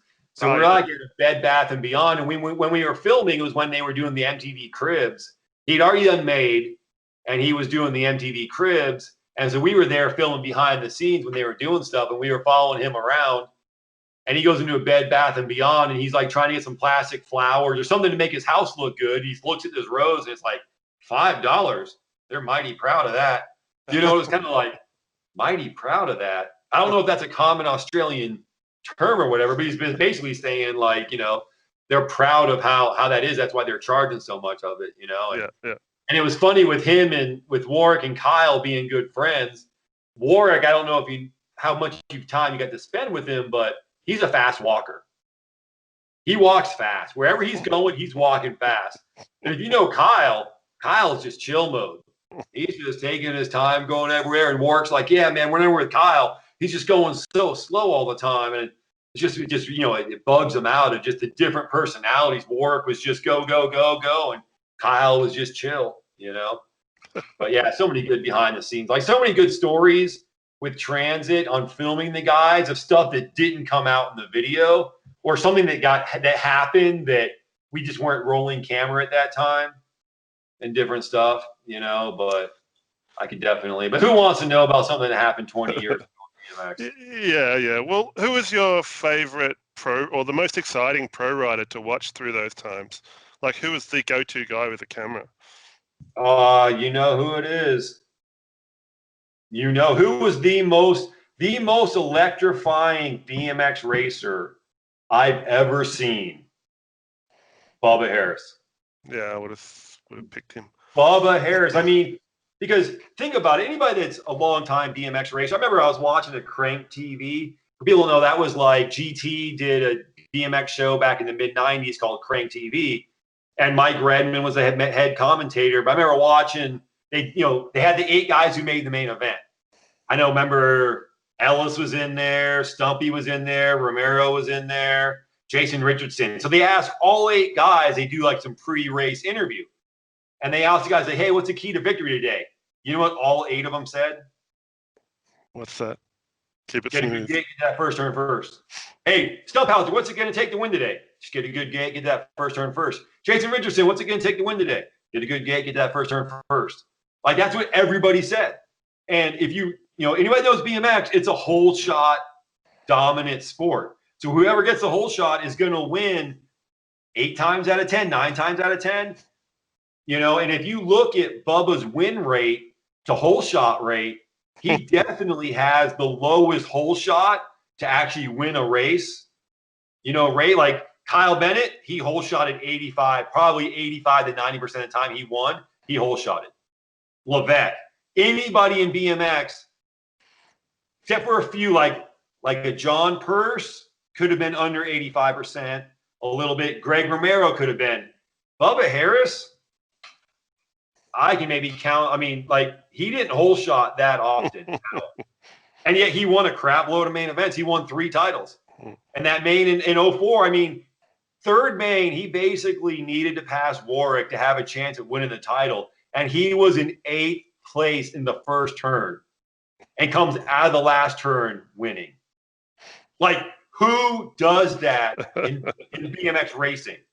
Maybe even experts racing against intermediates, but or if you have that 12-year-old who like is a man child who puberty hit and he's like a foot taller and 50 pounds heavier than everybody else.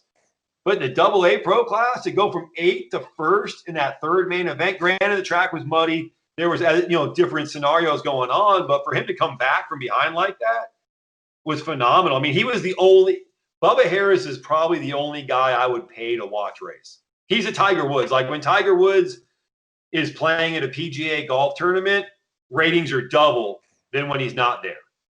It's like, oh, Tiger's playing, everybody watches. Tiger doesn't make the final day, ratings drop in half. Yep. And Bubba, man, when he was on the track, you always had to watch him because you never knew what he was going to do, how he was going to pass somebody, if he was going to win. I mean, he maybe whole shotted 20% of the mains he won, maybe. I mean, just thinking back, I'd have to look back. He maybe whole shotted 20% of the times that he won, which means 80% of the time he won, he had to come and he had to pass people to win. And in BMX, that's phenomenal. I remember when we first met, you were talking about kills. Sorry, I'm all of a sudden hearing myself. So I can imagine, since it meant a lot to you to come from behind and pass people in a race, to watch somebody else do it at that level would be mind-blowing. Definitely. I mean, Bubba had more kills than anybody. I can definitely tell you that. Do you think we would see another Bubba Harris anytime soon? Heck, I don't think we will. Bubba was a unique guy that he was touring and traveling the country when he was like 10, 11, 12 years old.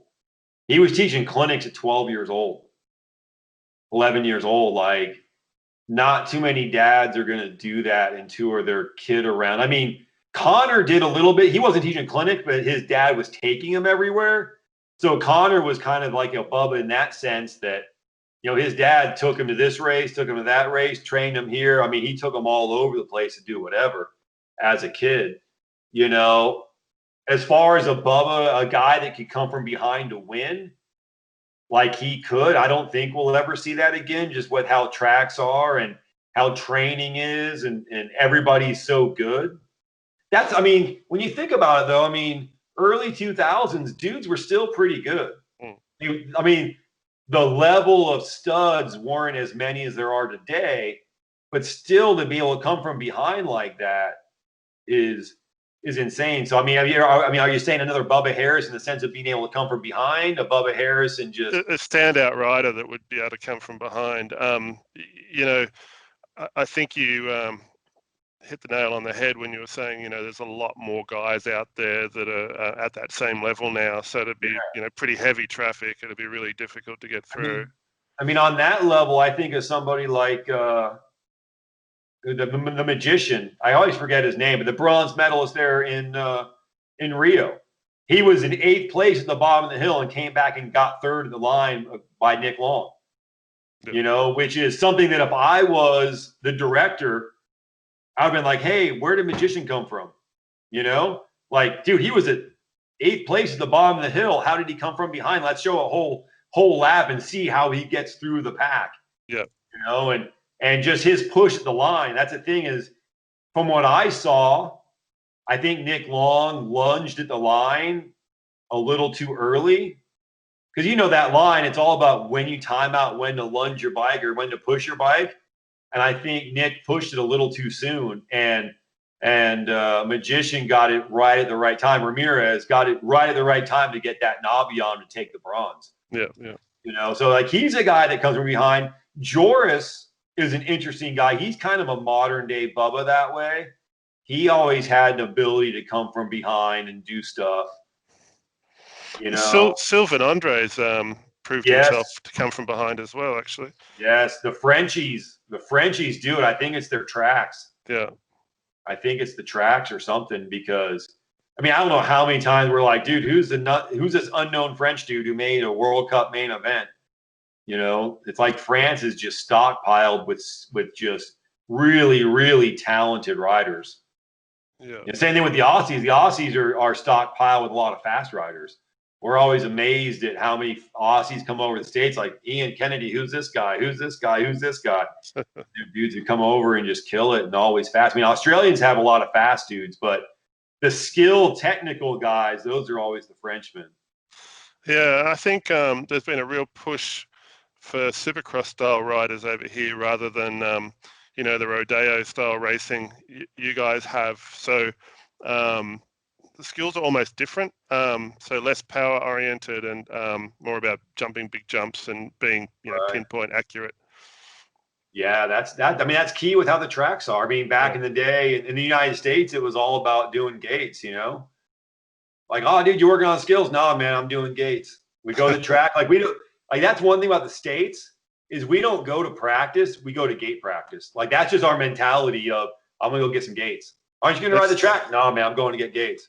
Because we knew you get to that first turn first, you're going to win most of the time. So it was all about, you know, like, let's go to the track and get some gates. Let's go to gate practice. It was never let's go to practice or let's go train. It was let's go. I'm going to gate practice. I'm going to get some gates. It's exactly the same here. It was never like I'm going to get laps or I'm going to ride the track. I always went, well, I mean, sometimes I went to do gates. I put too much emphasis on gates, but I used to like to go just to ride and have fun. Yeah. Which maybe that's why I didn't win as much. Maybe I would have done more gates. I would have helped.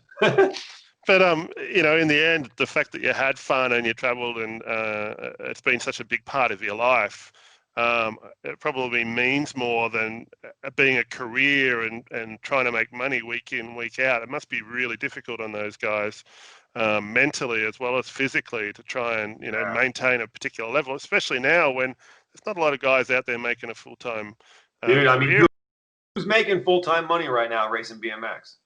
You'd have to say Joris and Connor, but you know, the other guys behind them two would be a Joris, lot Connor, Corbin. From what I know, Corbin Sherrod does well, but he's got a unique sponsor that you know, Daylight Cycles. Richard Huvar's known Corbin since he was 10, and sponsored him with Redmond bikes back then. So he kind of takes, you know, it's kind of almost like Corbin's his kid, so he takes extra care of them. Yeah.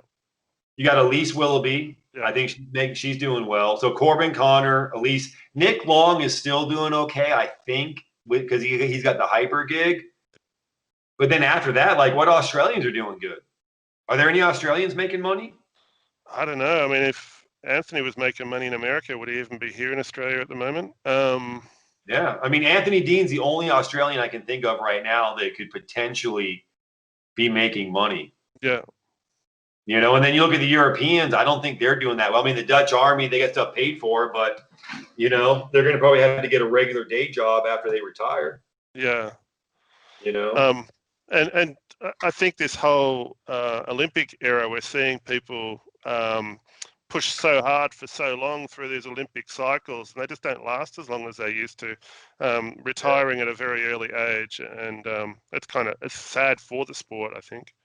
Yeah, well, I mean, I think a lot of the retiring early is because of Supercross tracks. Yeah. People are getting hurt. Oh, yeah.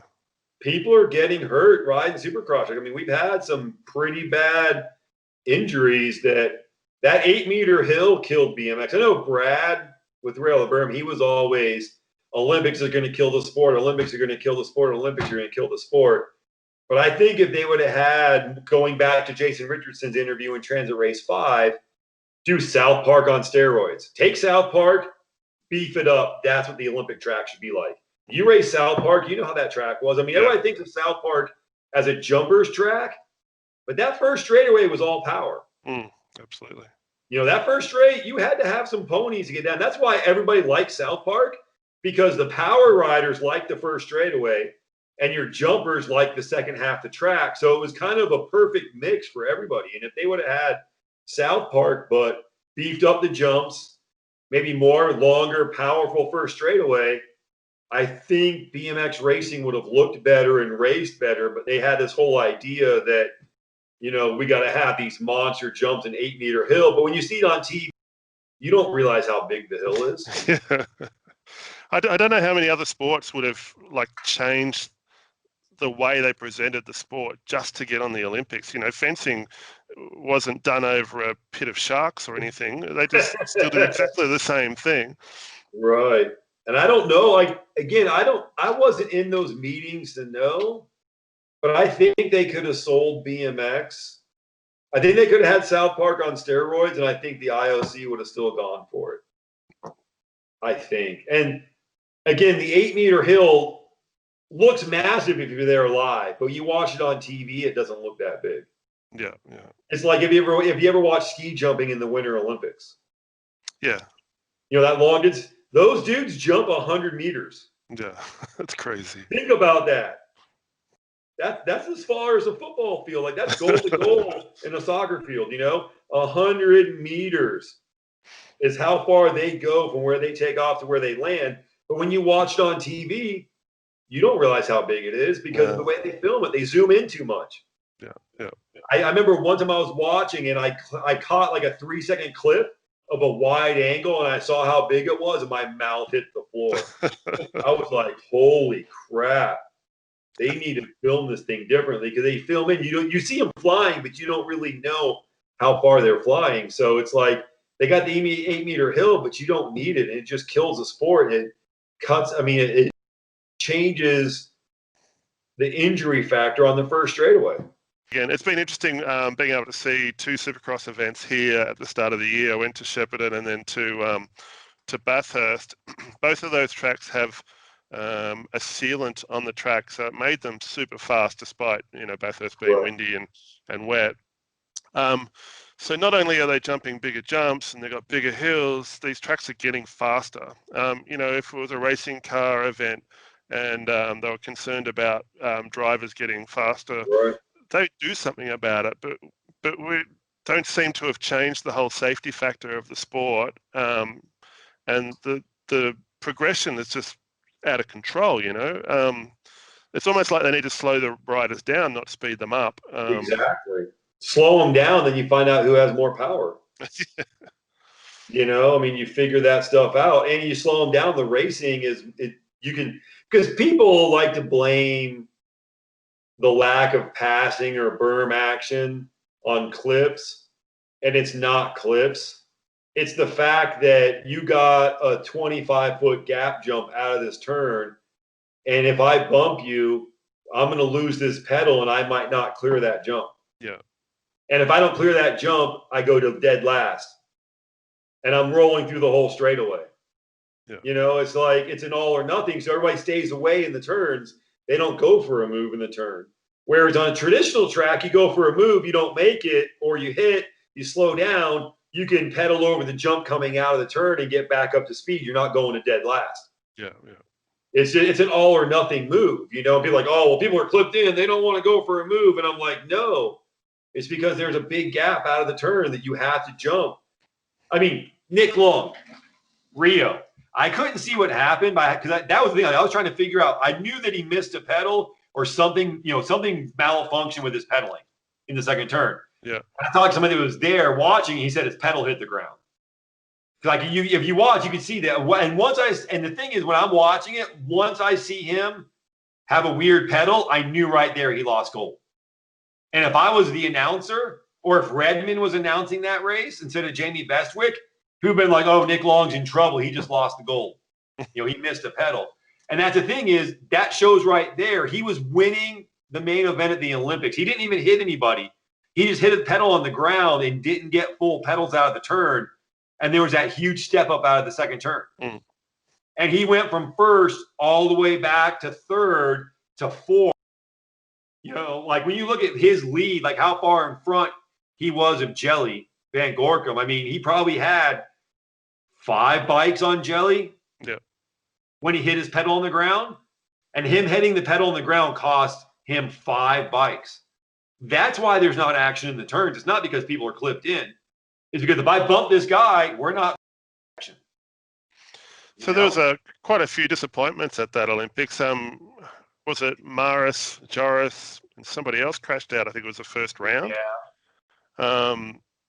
But I mean, it's that style of track that really does that, isn't it? You want to see those guys have another crack, but if you're going to crash out in the first round, there's almost no chance of making it through to the main.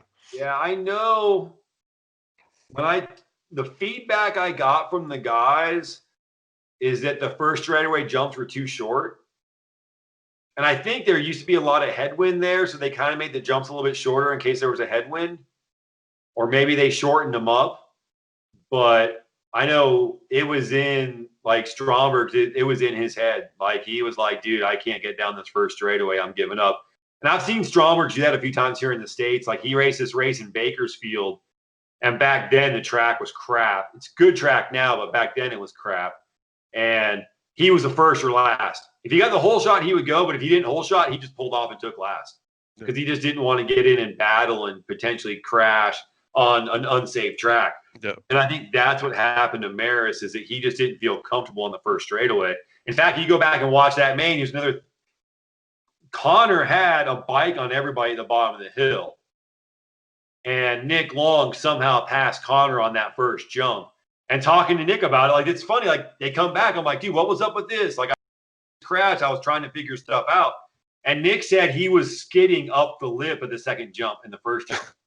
So he was actually skidding up the lip so he could catch backside. If you go back and watch that main, now that we're saying this, people are going to go back and watch that main and you're going to look for it.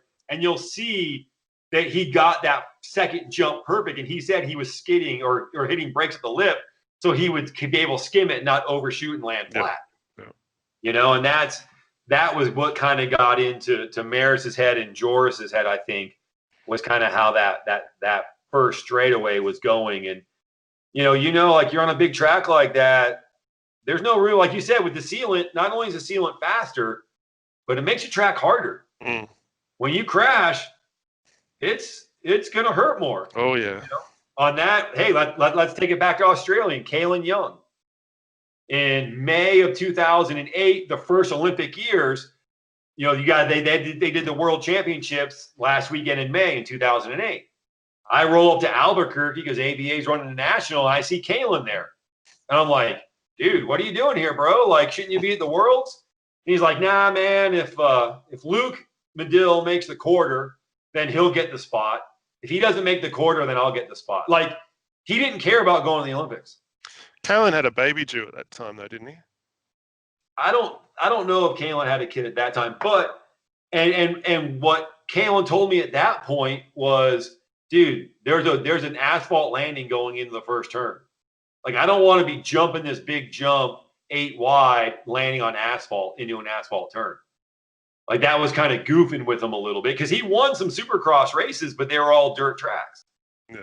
You know, like when it went full sealant, asphalt, speedway, concrete, go down, it's going to hurt like crap. Kalin was kind of like, oh, he's like, if I make the Olympics, I'll go, but I'm just not really keen on going for it. Yeah. You know, and it was just kind of weird. I'm like, what are you doing here at Albuquerque? You know, like the worlds are going on. And he knew the points. He's like, if Luke Medill makes the quarter, he's going. If he doesn't make the quarter, I'm going. So that's the year he won the ABA title, though, wasn't it? Yeah, So he won the ABA title. It's not like he lost out, really. Yeah, you know, so he had that too. But I know the years before, like he won that Supercross in Spain, I believe. You know, and it was like he said that he was mentally weirded out.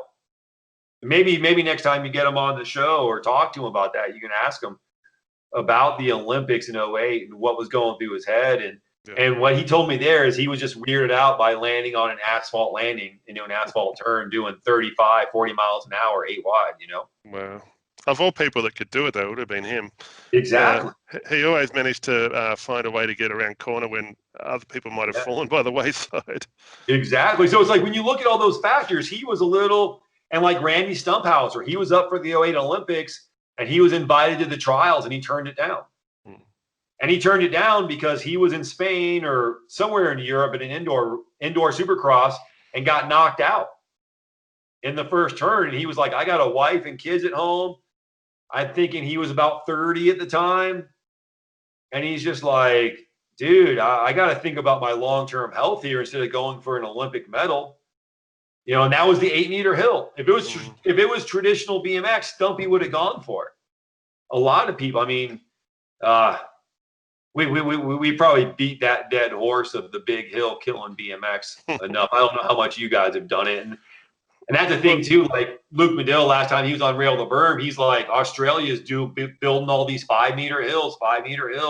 All the tracks are getting 5-meter hills. And it's like, that's killing BMX, in my opinion. Yeah. I remember, you know, when I first started racing in 82, I think it was, we used to go to a track and they'd be all flat hills, very similar to what you guys run, especially indoor. Right. And it wasn't intimidating. Anyone could be involved in BMX. And now I see it as almost two sports, BMX racing and Supercross. But if all people are seeing in mainstream media are these massive hills, first generation BMXers are unlikely to go back to a track with their kid and get their kid involved because they're going to be too scared for their safety. So it's almost like if you need to present the Supercross at BMX, the everyday BMX, the grassroots level, the stuff that people will want to get involved with. I don't know how many people have seen the Olympics and said, I want to race that. Because, you know, it's a massive jump from just riding in the street to riding a Supercross track. Exactly. And that's the thing. And like I said, I don't know if you're seeing it in Australia, but are they starting to build more big starting hills? Yeah. I think nearly every track has a 5-meter starting hill, and there's quite a few out there that there must be at least 3 or 4 now that have 8-meter hills as well. I mean, a 5-meter hill's too big. Yeah. I mean, they look at it as a UCI standard. So I don't know. Every track in Australia, I think, wants to run a World Cup or a World Championship. So they kind of present that to their local council and say, hey, we need funding. We need to spend $2 million on the track and $1 million on a starting hill, and we should be able to pull, you know, these international riders. But really, what does that do for a BMX club or a community trying to support the BMX? What does it do for BMX? Yeah. I mean, the big hill has ruined BMX, and as long as the Olympics are still there, that big hill is going to still be there, and all these people are going to like, oh, we got to at least have a 5-meter hill, dude. Brand new riders. I mean, that was one thing. Like when I taught clinics, one thing I did different. Like my clinics were more geared for you newer riders. I didn't do a lot of like advanced training, but I was kind of more your elementary school, junior high, high school, you know, kind of teacher. And most times you go to a clinic, they teach gates first, especially here in the States. When we go back to gates. You want to win, you got to go gates. If I'm teaching a novice and intermediate, I'm like, dude, gates aren't that important. It's more important you get around the track comfortably, you know? And so we started teaching pumping, manualing, jumping, and then we would go to the gates. And part of the reason we did that is I taught a clinic with a track with a bigger hill, and we did gates first because that's what you're supposed to do. And I tell the kid, okay, come out of the gate, pedal as hard as you can, blah, blah, blah, blah. They get to the first jump and blow up and crash. And it's like, we went to a track with a big starting hill. We're like, we're not teaching gates, you know? And the other thing about, too, teaching pumping, manualing, jumping first at those clinics, I can start to see who has skills and who doesn't. Yeah. Because sending Connor Fields down an 8-meter hill is not an issue. You know what I'm saying? Because he's got skills. Yeah. But sending a brand new rider down an 8-meter hill or 5-meter hill that doesn't have skills yet is danger. So then I would be able to tell kids, like, okay, I want you to pedal hard. If you're not comfortable, pull the brakes after you get halfway down the hill. Like, you're not ready. Like, basically, kids, you're not ready to go full speed down this first straightaway yet. Yeah. You're going to die and crash. Take it easy. And in fact, coasting down this hill, you're probably going to crash. So use your brakes. That's what I would say with a 5-meter hill. Mm. With a 3-meter hill, it's like, yeah, that first jump's technical, but you're probably not going to be going fast enough for it to really buck you weird, you know? The weirdest thing with the big hills here too, there's been a couple of severe accidents of people rolling down a hill on a mountain bike. I think in some cases it might be a BMX as well. They'll hit the first jump with no knowledge of BMX. Yep. It'll throw them over the handlebars. They'll get, head injuries, back injuries. I think one guy actually died. So they had to implement a gate either halfway down the hill or I think at the bottom of it, which is both ridiculous, to try and stop people from going down during the week. You had to basically start halfway down the hill. That's what killed Jelly, or that's what messed up Jelly Van Gorkum. Yeah, absolutely. But you'd have to consider, is this worth it? Should we make the hills smaller rather than adding these gates in and letting people ride all of the time? I know some of the biggest clubs. When you started racing BMX, did any time before the big hill became cool, did you have to worry about that at any BMX tracks across Australia? No, none. You never had to because you didn't have this big hill. Yeah. I mean, you and I need to be running the sport. That's what it is. I think we're both getting too old and grumpy for that. Yeah. Let's go back to Rail The Berm. So Rail The Berm was running for quite a while before you jumped on board. How much did you know about it before you got involved? I hadn't listened to a show. I had talked to Brad out at the track a little bit. It was kind of weird because I talked to him. I'm like, yeah, and he does this show, and I'm like, oh, cool, right on. Well, dude, I did transit. I'm a fellow media guy. I did transit. He's like, oh yeah, I know all about transit. So I just like, okay, cool. He knows about transit, but I didn't realize he knew of transit, but he didn't really know transit. Like he didn't understand the impact of transit until I was on the show and we're interviewing somebody from Australia, and they're like, dude, I grew up watching transit. Like that's where Brad started to realize, like, dude, transit was a big time thing. So I hinted to him, like, maybe you should bring me on, and he never brought me on. Like, he never called me up to like be a guest on the show. It was kind of weird. He called me out of desperation. He had a sound guy. He had to switch some stuff up. And he's like, dude, I need somebody else to help me with the show. I made a list. Somebody told me to call you. You want to try? You want to give it a try? It wasn't like, hey, I know you. I think you'd be great for the show. It was like, hey, I'm desperate. I need somebody to come in. Somebody recommended you, so you want to come in and try out? And I think pretty much the first show I was on, right there, he knew, like, this is my guy. This is my guy. And he was doing the show for about a year. So he was about a year when I came on. And Brad said, like, man, if I would have known, I would have got you sooner. So you went from once a week to a couple of times a week, didn't you, the show? And that was tricky editing. What that was. It's funny because people are like, oh, you're doing 2 shows a week. And I'm like, they didn't realize that we used to do 1 2.5-hour show. And then we started doing 2 1-hour shows. Right. So we would record everything Monday night. So we went from just recording 1 2.5 hour show to do an hour and 15, take a 5-minute break, and then do another hour and 15 show. So it was like we added like maybe 10, 15 minutes in our record time throughout the night. But we basically gave you the same amount of content. It's just Brad thought it would be better. Like, you know, like you said, we went to doing 2 shows a week. It has that perception that we're giving you more content. It's just we broke it up so people don't know. That's all. That's the smoke and mirrors of why. And I think he knew too, we do 2 shows a week, I can charge for more advertising. So Versus 1 show a week, I can only get it once. You got quite a bit of industry support for that show too, didn't you? I don't know. It's hard to say. I don't know what the behind the scenes are. I like Brad handle all that. Yeah. You know, I mean, we did get some support for the show, and then there were some people that kind of wanted to help us out with the show, but they didn't want to have to deal with the sanction because the sanction here in the States didn't really like our show. It wasn't stuff you were saying, was it? Oh yeah, about 4 months into me being on the show, Brad got an email from a higher up at the sanction. And Brad was just trying to get some, you know, some cross promotion support with the sanction on the show. And the guy basically said, you got to get rid of Colin. You get rid of Colin. I don't know what his problem is. He's just too negative. Perhaps he drank too much of Greg Hill's Kool-Aid. Get rid of Colin and we can talk kind of deal. And I stressed the Greg Hill's Kool-Aid because if you listen to the show, I used to do a segment at the end of one of the shows called Colin's Kool-Aid.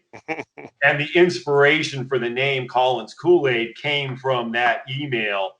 I don't know if I can say the person who wrote the email, but it was definitely, the sanction didn't like me at all. And then part of that is just sanctionism. You probably never had to deal with that in Australia, but I grew up in Florida, which was NBL country. So I was a nibbler. And basically, if you know anything about the N-word, I don't know if the N-word is a thing over there, or you had, you know, racist issues that way. Yeah. But essentially, nibbler is the N-word in BMX. And if you're just a damn nibbler, you're just a 3/5 BMXer. You're not a real BMXer. And they never... The old guard, it's funny because a lot, like half the people that work at the sanction now are old NBL people that have come over. But the old guard, the guys who really control stuff, the guys that have been there pre-merger, they're hardcore sanctionists. And if I say anything positive about the NBL or anything critical of the ABA, ooh, I'm bad. I'm negative. Get me out of there. So, yeah, they didn't like. And it's funny too because I was just talking to some people recently out at the track. And they were like, Colin, dude, I listened to that show because of you. And Brad knew that. Brad was like, no, Colin is the star of the show. You know, this guy tells me, like, you don't have to worry about it. He's like, I'm just sending you this email so you have it, so you know what he said. But, dude, if Colin's off the show, Rail The Berm ain't going to work type of deal because of all the insights and knowledge. And a lot of people like listening to me because I wasn't just a hater and I wasn't just a blow smoke up your butt type of person. If the sanction did something good, I would say they did something good. If they did something bad, I would hammer on it and I would be fair. And most people listening to the show realize I was fair, which is weird when you hear people at the sanction who hated me. And when I say people, there's only like 2 or 3 people at the sanction who truly didn't like me being on the show. Everybody else didn't really care. But, you know, it was just kind of weird how the BMX community would be like, yo, I want to hear what Colin has to say on this. I can trust his opinion. If you can't listen to that guy. If you were to bump into those people at the racetrack, would they be nice as pie or would they just ignore you? One of the guys I haven't talked to in probably 2.5 years. We had a little spat online and I haven't said anything and he hasn't said anything to me. Last time we were at the track, I pulled in and he happened to be like hanging under a booth that I was at and he left. The other guy talks to me some. I guess we have a cordial whatever relationship. But, yeah. You know, we'll chat, but I avoid talking to him. I try not to go to any nationals. We used to do my wife used to do all the screen printing for the ABA. So for a solid 15-year period. If you had an ABA shirt during that time, my wife company printed the shirt. So I was at the office a lot, and things at the end, it was like, I don't even want to go to the office. And it's crazy because there's only like 2 or 3 people at the office I don't want to see. They don't want to see me. Everybody else in the office I got along with great. You know, I go in there and they're like, hey, Colin, how you doing? Boom, boom, boom, boom. Okay, avoid that guy, avoid this guy, and everybody else in there I got along with great. You know, but it's that old guard. It's just old sanctionist stuff. And they don't, honestly, they don't, it's been so long since they've seen BMX from my perspective that they don't really know what's up. I mean, they go to a track for a national. Well, you go to a national, you're going to see that track at its best. You know, you're going to see, I mean, I've been on tour. I've gone to a track for a national and went back a month and a half later and the track was rutted and horrible condition. Like, you know, so you're going to see that track at its best. And if you live here in Phoenix, there's 3 tracks in the Phoenix metro area, and 2 of them, Chandler and Black Mountain. Black Mountain has been the top track in the country. Probably, they haven't gone out of the top 3 top tracks in the country. And then Chandler hasn't been out of the top 10 for the last 30 years. So when they go to a local track, they go to Chandler, they go to Black Mountain, they figure that's the normal track. It's like, no, dude, these tracks are the best in the country. Go to these other tracks over here out of the way. Like twice, you want to talk about grassroots BMX? Twice I rolled up to a track and I'm supposed to be teaching a clinic in 30 minutes and somebody's out there mowing the track. Not the infield. That's right. Mowing the track so we can go 2 wide. They're like twice that happened to me. Like, I mean, you see some tracks out there that are just horrible. But if you live in Phoenix, you see the elite tracks in the country. And so you just figure every track's like that. Or if those tracks aren't like that, they just need to work harder and build a better program and do it like, you know, those, you know, Chandler and Black Mountain. So you just get a warped view. You live in a bubble. You think everything's great. You don't see that one track that gets 5 motos and it's all rutted up and sand pits and you know, and that's a thing. And that's ultimately, you know, why I have a lot, because I keep it real, you know, and it's like, dude, no, I've experienced the whole underbelly of stuff that you guys have no idea. And we're talking too negative on BMX. Yeah, let's find something positive. So how did the brakes get put on with Rail the Berm? COVID. Oh yeah. COVID happened. I mean, see, Brad's wife was the breadwinner basically, and she owned a hair salon. And Brad would kind of do different stuff. Like he, you know, Rail The Berm was a side project, but he would kind of just do random stuff. He did thrift store, or if the, you know, they needed somebody to do something at the shop, he would kind of help out with different jobs or whatnot. Well, when COVID hit, the hair salons were closed. Didn't know how long it was going to be. So their source of income, their way of paying their bills, gone. So Brad's like, dude, I need to make sure I don't lose my house. So we got to shut. I mean, it was crazy because we actually recorded Monday night and we had Mike Carruth on and we did predictions. You know, it was in early March. We're like, hey, is the world's going to happen? Is the Olympics going to happen?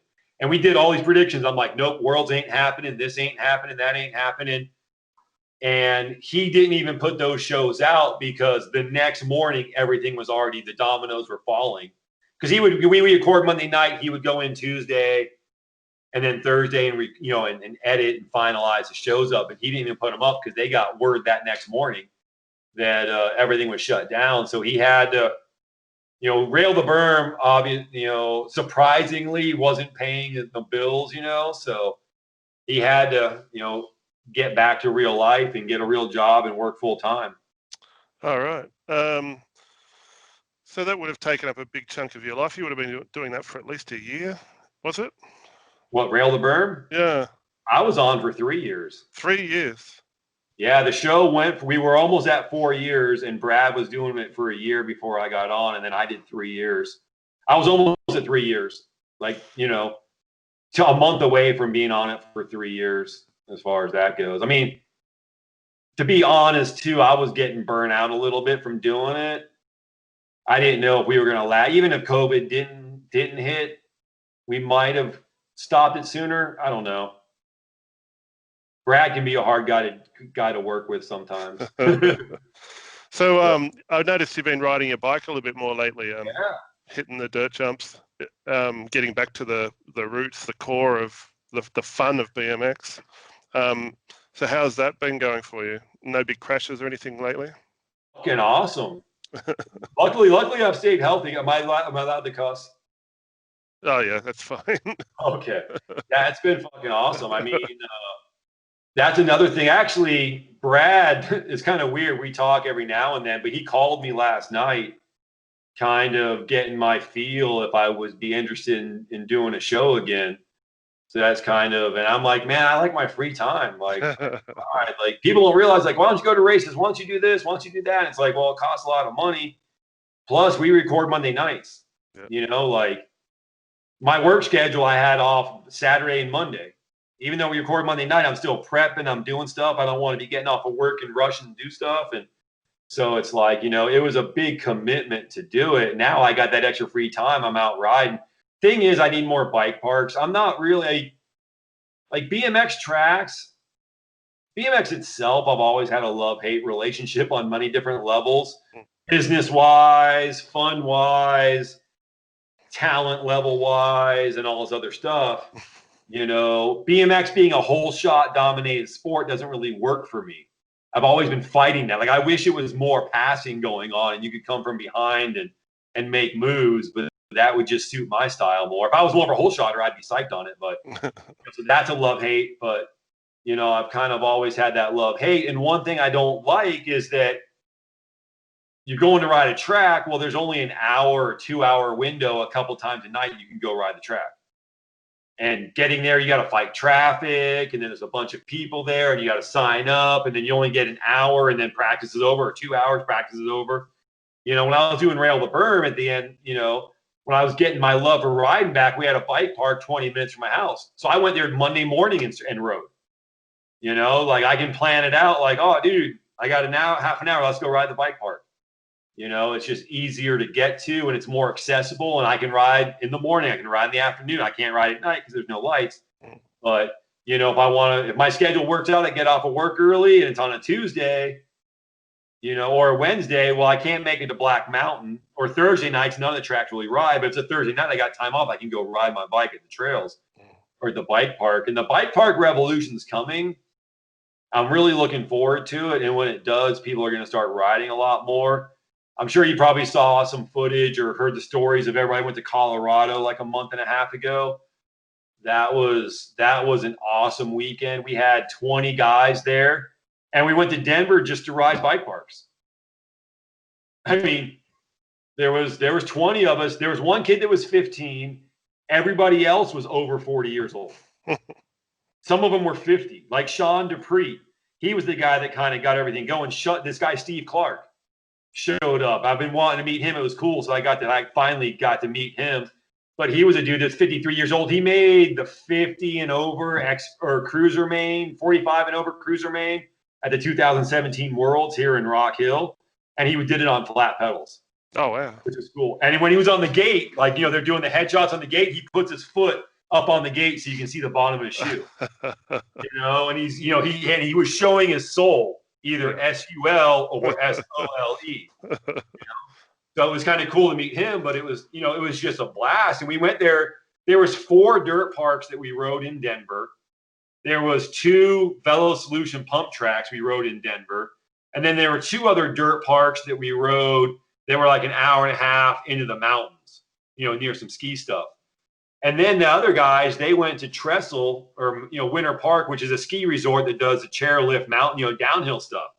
So it was like, we rode all those places and we didn't go to a BMX track. But when you look at it, it's like there were 6 places in the Denver metro area to ride.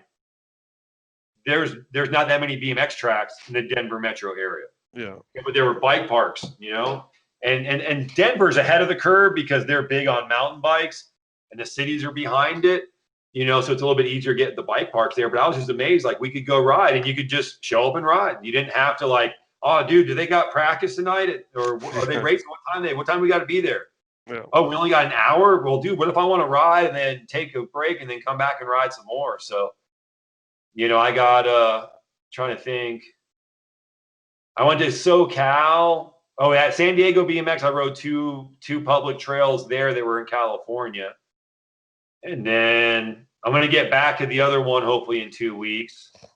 Trying to think. I got up to St. George, Utah. I worked it out. There's a new track in St. George, Utah, right across, like 2 blocks away from a dirt park, bike park there. So I went up for the race, sold some shirts, rode the bike park, had a blast.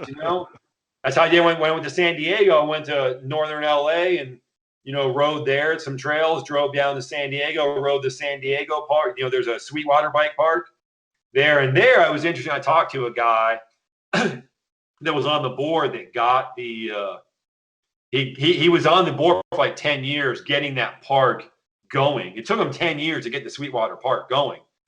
It's there in San Diego County, but they said once it opened, it's the most, has the most attendance of any other park in the county. People showing up to ride. When they have COVID laws, so they can only let 80 people into the park at a time. And by 10 o'clock, they had 80 people into the park. So if you got there, you had to wait until somebody left and then they'd let you in.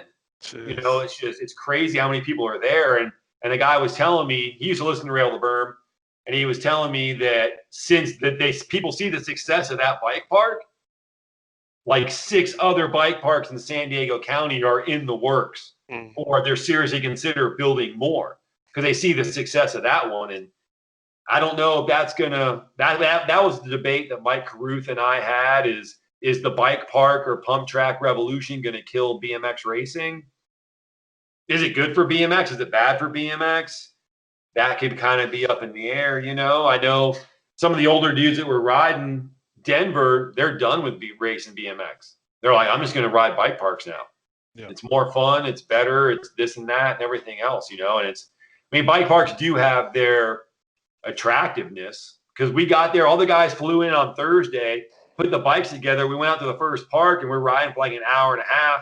And Sean Dupree, old cruiser guy, he won the amateur cruiser title probably 5 or 6 years ago. And he was like, man, I've already ridden more today than I would if I was at a national. And I still got all day Friday left, all day Saturday left, and half a day on Sunday left. And I've already done more. And I'm still going to ride for another hour and a half tonight. So it's the fun factors there. That was one advantage of our nationals only being a one-day event. I've been to a national event where we'd gone to the dirt jumps in the morning and then raced in the afternoon, and had time to do that. But we also, and we also scheduled our travel around getting to dirt jump parks and stuff. And it was just as important to our trip as going to the national event. We probably wouldn't have gone to those jump parks, but there was a national event on. So you're able to incorporate the whole lot. And you probably chose one national over another national because you knew there was a good bike park. Yeah, absolutely. I kind of do that with my state races, like selling shirts. I'm kind of like, oh, yeah, there's a park over there I want to ride. San Diego, I want to get to Sweetwater Park. I'm like, hey, Tyler, is it cool if I come set up? He's like, sure, come on. And it's like, hey, I kind of plan it out that way. I had a trip planned from Boise, Idaho, back down to Reno to Santa Clara because there was races in Boise for a weekend, and then NorCal had races the next week, and I was going to take the whole week off, take my daughter with me, and go ride. And it was COVID ended that one, but I got that Denver trip, which was cool. That was a lot of fun, and there was 13 different states there. Like we had guys from California, guys from East Coast, West Coast, center of the country showing up to ride bikes, having a good time. So I don't know. What do you think about the bike park revolution? Are you guys seeing a bike park revolution there, or are they starting to get built more? It was getting disappointing that there started to be bike parks built next to pump tracks, and the pump tracks were the focus. But then all of a sudden, I think the councils realised that no one was maintaining these pump tracks, and people were actually starting to dig the dirt jumps and keep them maintained. And through COVID, especially, there's been a lot of movement now that, kids were building illegal jumps. So all of a sudden the councils are like, well, if you're building illegal jumps, they're not building illegal pump tracks. Maybe we need more jump parks. So I think it's just starting to catch on. There's some pretty popular spots up in Sydney that I don't care if there's racing on or not, I'm going to go up to them. There's a place called Bear Park, which is just a massive bike park, which hasn't opened yet, but they've had a few open days for media.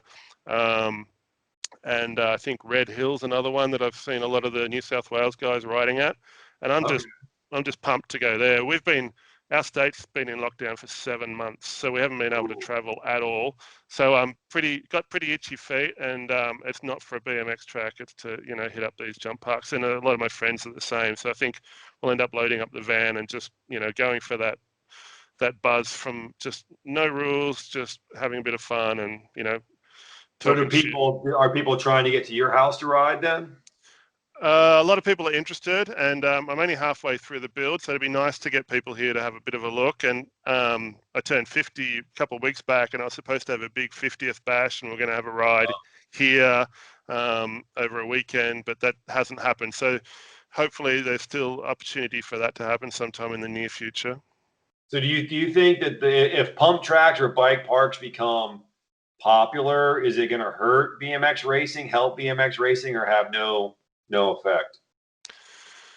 There's potential for it to help BMX racing here. Most of these councils that are talking about building jump parks have BMX tracks in their jurisdiction, in their district. And so they would do it to help those kids that would build jumps local to them. So there might be, 20 minutes drive between BMX tracks, but you'll have dirt jumps or jump parks scattered in between. So it gives them something else to do. If they can't, jump in a car and go to the local BMX track, they can still get to a jump park and not, dig up council land. Right. So I think, but there's that whole why buy the cow when you get the milk for free argument. I don't know if that's a common saying. Yeah, I guess it's, Stevie McCann comes from this area, and we used to see him a lot when he was a kid. I don't know if you know him from the dirt jumping and freestyle scene. So we used to see him come down to the BMX track. He raced a little bit, but he was just boosting everything, just pulling off crazy tricks, and he was just a kid, would have been pre-teen when I first saw him. He didn't go on to race, but he went on to dirt jump, and he went on from riding a BMX track to dirt jump. So I think it can go both ways. I think we can get people dirt jumping that'll say, well, I don't really want to do a turn bar. I'm scared I might hurt myself, but I can go to a racetrack, go a little bit faster, and I've got a whole bunch of jumps all in a row, and, might actually meet more people. I think it comes down to personality more than, say, the environment that they get introduced to. So I think there's potential for a bit of cross-pollination at least. Yeah, I mean there is definitely that fear that if they build a pump track and you can ride it whenever for free, or a bike park, that they're not going to ever want to race again. I guess it's a bit different here because most of our tracks are public land. Yeah. So they're open for free when there's no racing on, where you guys have got locked tracks, haven't you? A lot of times, I mean, there are some public tracks. They're few and far between. It depends on what part of the country you're in.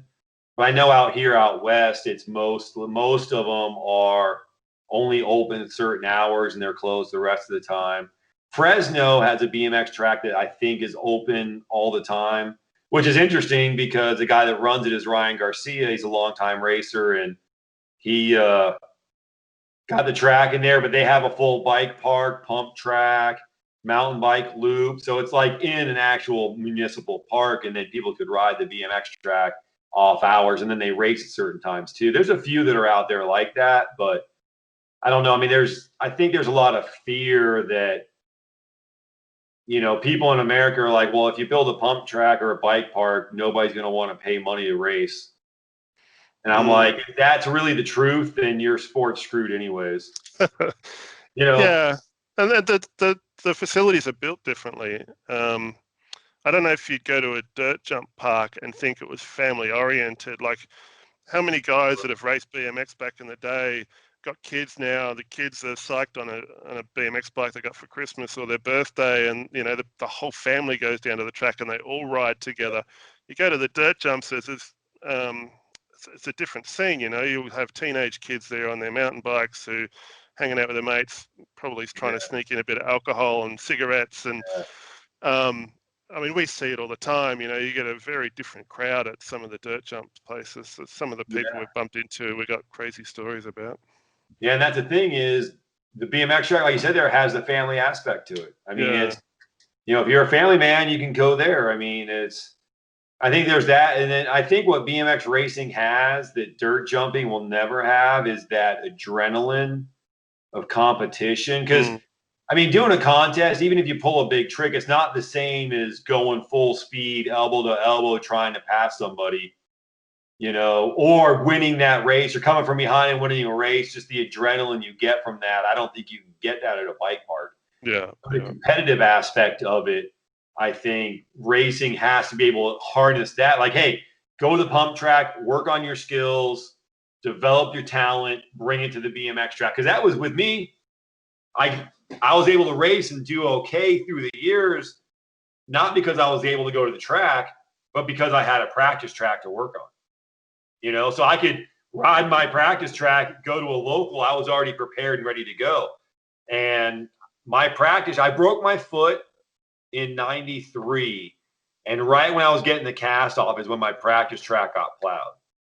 And then it was really hard for me to progress in BMX. I didn't have a place to ride, And so it's like I know when I did my best racing, I lived in Georgia for a year. Well, I had trails that were, they weren't public. We were kind of, in the woods, but I had places to go ride when I could just go ride on a Monday morning and develop my skills and work on my jumping or work on my manualing or work on different aspects. In the 90s and 2000s, Costa Mesa kind of became the hub central. Costa Mesa, Huntington Beach kind of became the hub for BMX racers and a lot of dirt jumpers. During that time, that's where, a lot of your Europeans lived and your American pros moved to Huntington Beach. And part of that was because the industry was in Southern California, so it's easier to get sponsored when you can go to the warehouse. If you're just a guy in Florida trying to get sponsored by Haro is tough, but you actually go to the Haro warehouse and meet and greet and get to know people. It's easier to get that. So there was that. Orange Y had a big history, but it was Sheep Hills. Because Sheep Hills, Alan Foster, Brian Foster, whoever could be like, hey, man, we're going to go to Sheep 10 o'clock on Monday and we're going to do some jumps, like we're going to practice and do our training and get our skills dialed. So when they get out to practice later at the national, their skills are already dialed.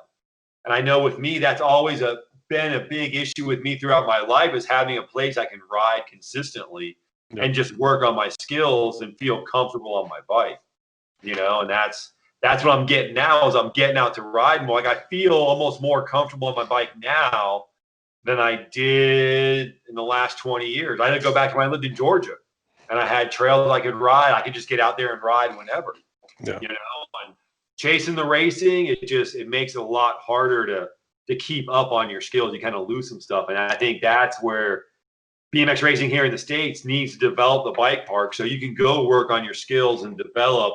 And when you're ready to race, bring it to the track. That's just kind of my take. Yeah, maybe they should kind of marry them, have a bike park next to a BMX track or something like that. So at least you're pulling everyone into the same area and they know that, there's a racetrack or there's a dirt jumps that they may not see if they didn't want to do one or the other. Yeah, there's a big debate here in the States of, well, dude, if we put the pump track there, are people going to want to race the track or are they just going to want to ride the pump track for free? I'm sure if McDonald's and Burger King cared about building a burger stand next to one or the other. But that's a great point, though. I mean, McDonald's and Burger King compete with each other. They probably do well. Yeah, I think so, and I think that's why BMX was booming when you guys had two sanctions. They were competing against each other, and I think from an outsider, it looks like it's sort of tapered off since the merger. Yeah. I mean, it's definitely gone down. There's I think there's other factors in that, but I mean, the late 90s was booming just because of the X Games. Oh, yeah. That was the thing is when the X Games hit in 95, BMX racing saw a quick boost in revenue or sponsorships right after that because X Games hit. Back then there was like 350 BMX tracks in the country. There was two national sanctioning bodies putting on structured events around the country with national level competition. freestyle was just the X Games Mm. and some few little contests here and there. And there might have been 50 skate parks back then. So all of a sudden, big companies like Wendy's, WD-40, Chevy Trucks, Mountain Dew, Target, they're trying to get in on this extreme sports thing. And there was really no skateboarding organization or events going on or sanctioning body. There was no freestyle sanctioning body. There was just Matt Hoffman putting on contests. Whereas BMX racing already had all this stuff established. So all that money went into racing. And that's why the 90s had a big boom. But maybe, and the boom kind of carried back on when the Olympics came in. A lot of companies were trying to, tag in on the Olympics. But at that first Olympics, it's like, oh, dude, we're going to go back to sponsoring these freestyle guys because they're on the X Games. I'd rather put a Tylenol sticker on Scotty Kramer's helmet than put a Tylenol sticker on Gary Ellis's jersey. And that's the thing. Like, I mean, dudes, if you were on the X Games and your face was on TV and that Tylenol sticker was on there, that was worth $80,000.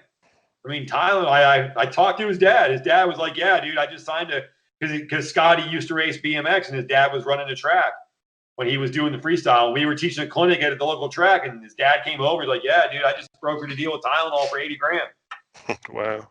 There's a sticker on the helmet, and the reason he got it is because he was getting top 3 at the X Games, and his face with the Tylenol on this side because they always filmed them from that side. Tylenol, they didn't want it on the other side because you didn't see it, but on this side they saw it, and that's just bam. Tylenol's like, dude, that's worth $80,000. Jeez. That doesn't happen to BMX racers. I mean, I'd be interested to know what Elise is getting because she has a Toyota dealer, sponsorship. Toyota's got money, obviously. I don't know if it's something with a local dealer or if it's with Toyota. I imagine it's Toyota because I think Toyota might be an Olympic sponsor. And if she does win gold, that's going to be good to be tagged on to her because she has a sweet charm that can sell well to mainstream, But I mean, I think back to Dave Mira. Remember him? He had the big Slim Jim sticker on the front of his helmet. Was that worth $100,000 a year to have that Slim Jim sticker on there? Probably. I mean, you can sign those 80 to 100, just Slim Jim. They're like, all we want is we want the front of your helmet. So anytime your face is on it, people are seeing that logo. I guess the way they cover the X Games and really focus on the riders, they're getting a lot of money, a lot of bang for buck, aren't they? Yeah, I mean, you ever notice, like, you can see this, I'm holding this cup, it says QT on it, but imagine it says Monster. Yeah. I don't want to hold it like that because you can't see it. Yeah. But if I hold it like this, and I take a drink and you're interviewing me, hey, how's it going? Hey, how was your run today? Oh, yeah, man, it was great, dude. I was going off, blah, blah, blah, blah, blah. Yeah. I mean, some of those dudes, the contract with Monster is that if that logo is on camera for 8 seconds, you get a ding. Wow. If it's on for 16 seconds, you get another ding. So every 8 seconds. So if it goes 20 seconds, you get 2 dings. If it goes 25, you get 3 dings. Jeez. Like worth $1,000 every time it happens or whatever it is. That's why when you watch motocross, guys will get up there with an empty can. There's nothing in the can. They're pretending to drink. But they're holding it to where you can see the logo. And if there is anything in there, it's not Red Bull or Monster, it's water. Yeah. Because those dudes don't actually drink that stuff, but that's worth the money. Yeah. And that's what pays the bills. And the reason it can pay the bills because they're on TV. X Games is on TV. BMX racing is not on TV. So it's hard to get that. The only way you can get that is be a potential Olympic medalist. Then you can get the back. If you're not one of these potential Olympic medalists, you're not making any money in the sport of BMX. Whereas back in the 90s, I talked to Matt Polkamp. He's like, dude, for a 2-year period, I average $100,000 a year. And if you remember Matt Polkamp, he was a mid-pack pro. Like, he didn't win any titles. But he's riding for DK 1-800 Collect. He's like, my tax returns of 2 years was right. It was like a little over 100, a little under 100. And there was a lot of dudes making, high, close to 6 figures a year. Yeah. Now there's only a few dudes, like maybe 4 or 5 guys that are close to 6 figures. Everybody else is under 20 grand. Yeah. There's no middle class money in the sport because they're not on TV. Do you ever wonder if you were more passionate about, say, cars or something that was a little bit more mainstream that we'd both be talking with each other from our mansions right now. Yeah, the amount of effort and work I'll put into BMX, if I could have put that into something that was, could make money on, yeah, you and I would both be in our mansions. But no, we'd both be in our backyards with our dirt jumps in the backyard. Well, you already have dirt jumps in your backyard, but we would have somebody that would live in we have a guest house, and he would be kind of like a scrub pro, whatever, and be like, yo, you can live there, just maintain my dirt jump. That's all you gotta do to pay rent. Just keep the jump in good shape, so when I want to ride, I can ride, and you can stay there, free room and board, do whatever. That's one thing about Rail The Berm. It's like, Brad's like, you do all this stuff. I'm like, yeah, and what did it get me? It got me hosting a show that doesn't really pay me anything. Show when you get down to it, Yeah. And so, I really should get going. It's been awesome talking to you. Thanks very much for taking the time and sitting down with us, Colin. It's been awesome. I'm sure a lot of people get a lot out of this, and hopefully. Hopefully we'll get a chance to have another chat sometime soon, and BMX will be back on the rise again. Maybe, fingers crossed. Maybe. I don't care. I just want to ride my bike. Absolutely. As long as bike parks are getting built and there's more places to ride, I'm psyched on that. So that's kind of where I'm at with racing. Is cool still, but I just want to ride my bike. Yeah, I hear you. I hear you, thanks. man. Thanks again. I'll talk to you soon. Yeah, have a good one, Shane. See you, mate. Yeah.